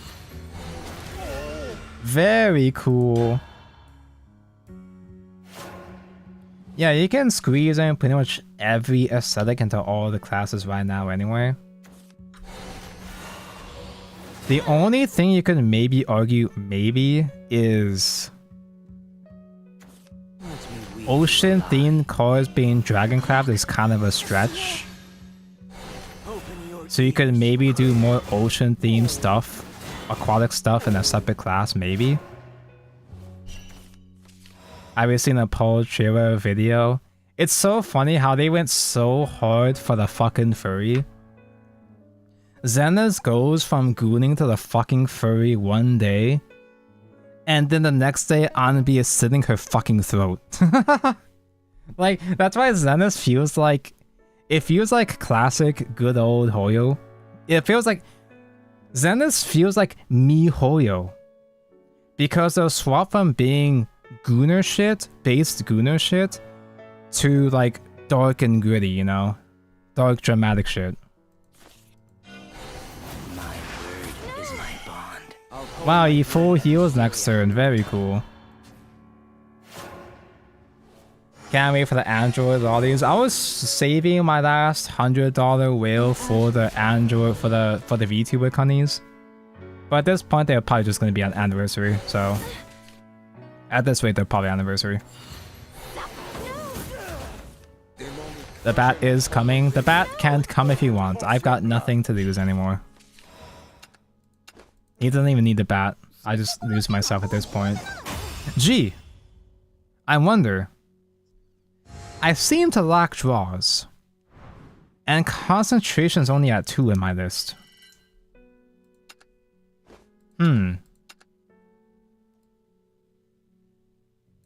Anyway. How long the stream? The actual review stream starts in about an hour. But I'm waiting on Igni. Igni's supposed to be starting his stream as we speak. And I'm not joking when I say I really gotta piss. It is time. You said last game? No, I'm not. I'm waiting for Igni to start his stream. Wait, have I not? Like, are you guys like actually waiting for me directly? Because I gotta go pee immediately as soon as I wait anyway. Like, I'm waiting for you to start. Click the start stream button. He started. I haven't seen his Discord pings. I only acknowledge streams when I get pinged on it on Discord.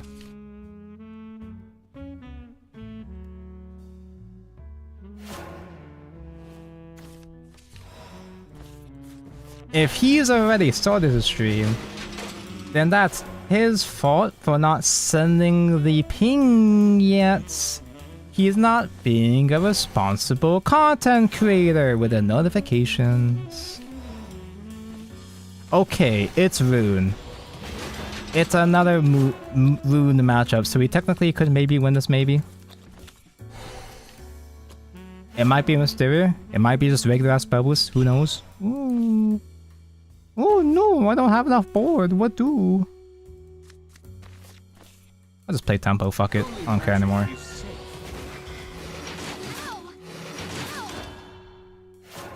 Wait, I guess I'm waiting after this stream. So after this, well, yeah, after the stream, duh. I'm gonna wait after this fight. After this game, I'm going to send us all to Igni. I'm assuming it's doing both YouTube and Twitch.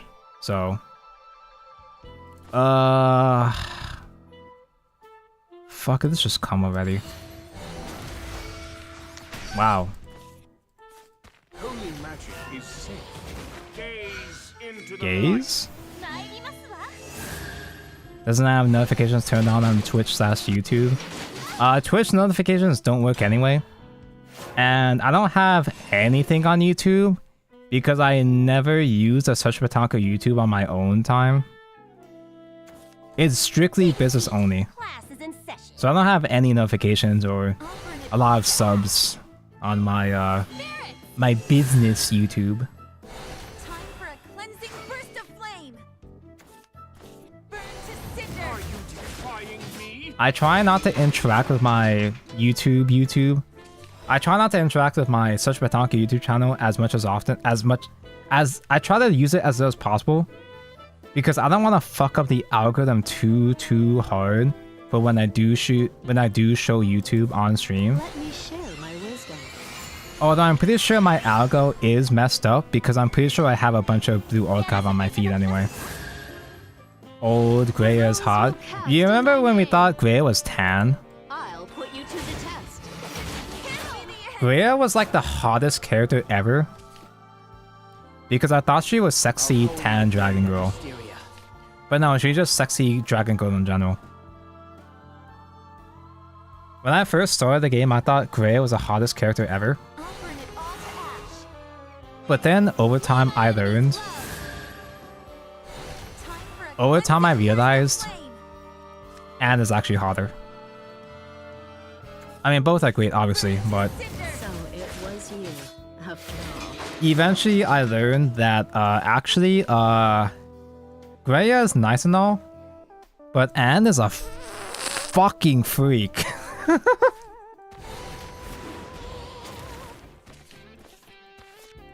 Whirlwind is buffed up, but I'd prefer to use I guess I have 2 Whirlwinds, so I can afford to spend 1. Whirlwind is important in the Mysteria matchup because obviously they go wide with the Miranda boards.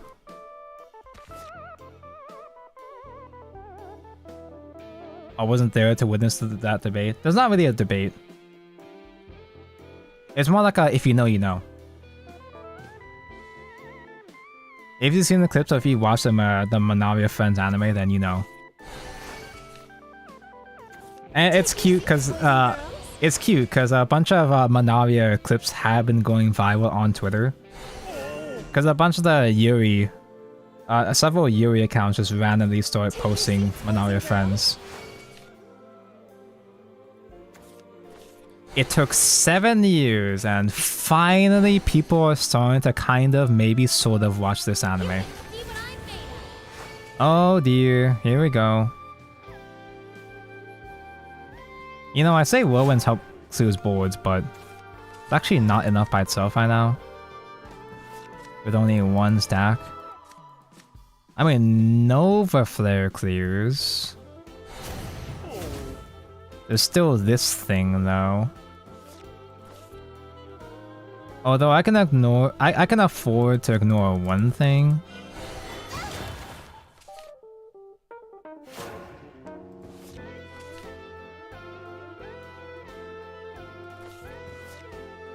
Or I could just simply stop playing the game. So I can go raid. Wait, is Igni waiting for me to join before sending the ping? That's probably why, actually. He's probably just not officially, like quote-unquote, officially starting stream until I show up. I guess that would make sense.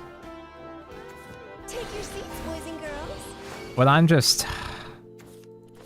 just too busy winning over here. Ow. Now, Tonka, watch out. Anne did go first. So you do die very soon. And I do not have enough burn spells to kill them next turn. Maybe I overdid it. Why am I still here? How many Manarias? That's 13. The world shall hear this proclamation. I swear, guys, this deck wasn't always as bad. あなた、やりますわね。 Alright. Let me send us on our way then. Don't leave yet, chat, because I'm gonna make you leave. I'm gonna send you guys right along to Igni's channel. Or you could just also use your own autonomy to go there as well, too. Nice pre-show. But now the real thing is beginning. Wait, is he just like watching along to my stream? Is he reaction ending to my stream this entire time? How embarrassing. Now even Igni's viewers see how fake the cum golem is. How do I rate on YouTube again? Also, like, even after I start this way, I still have to immediately go on a pee break, but that's beside the point. Iguni.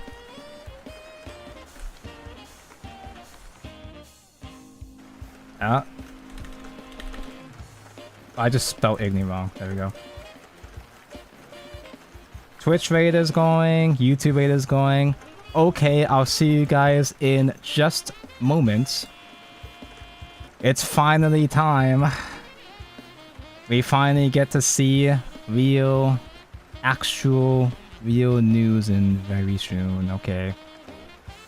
For anyone that's watching on YouTube VOD, I don't know why you're here, but you can watch part 2 on Ignidius's channel. Okay, bye. I'll see you guys in just a moment. Bye bye.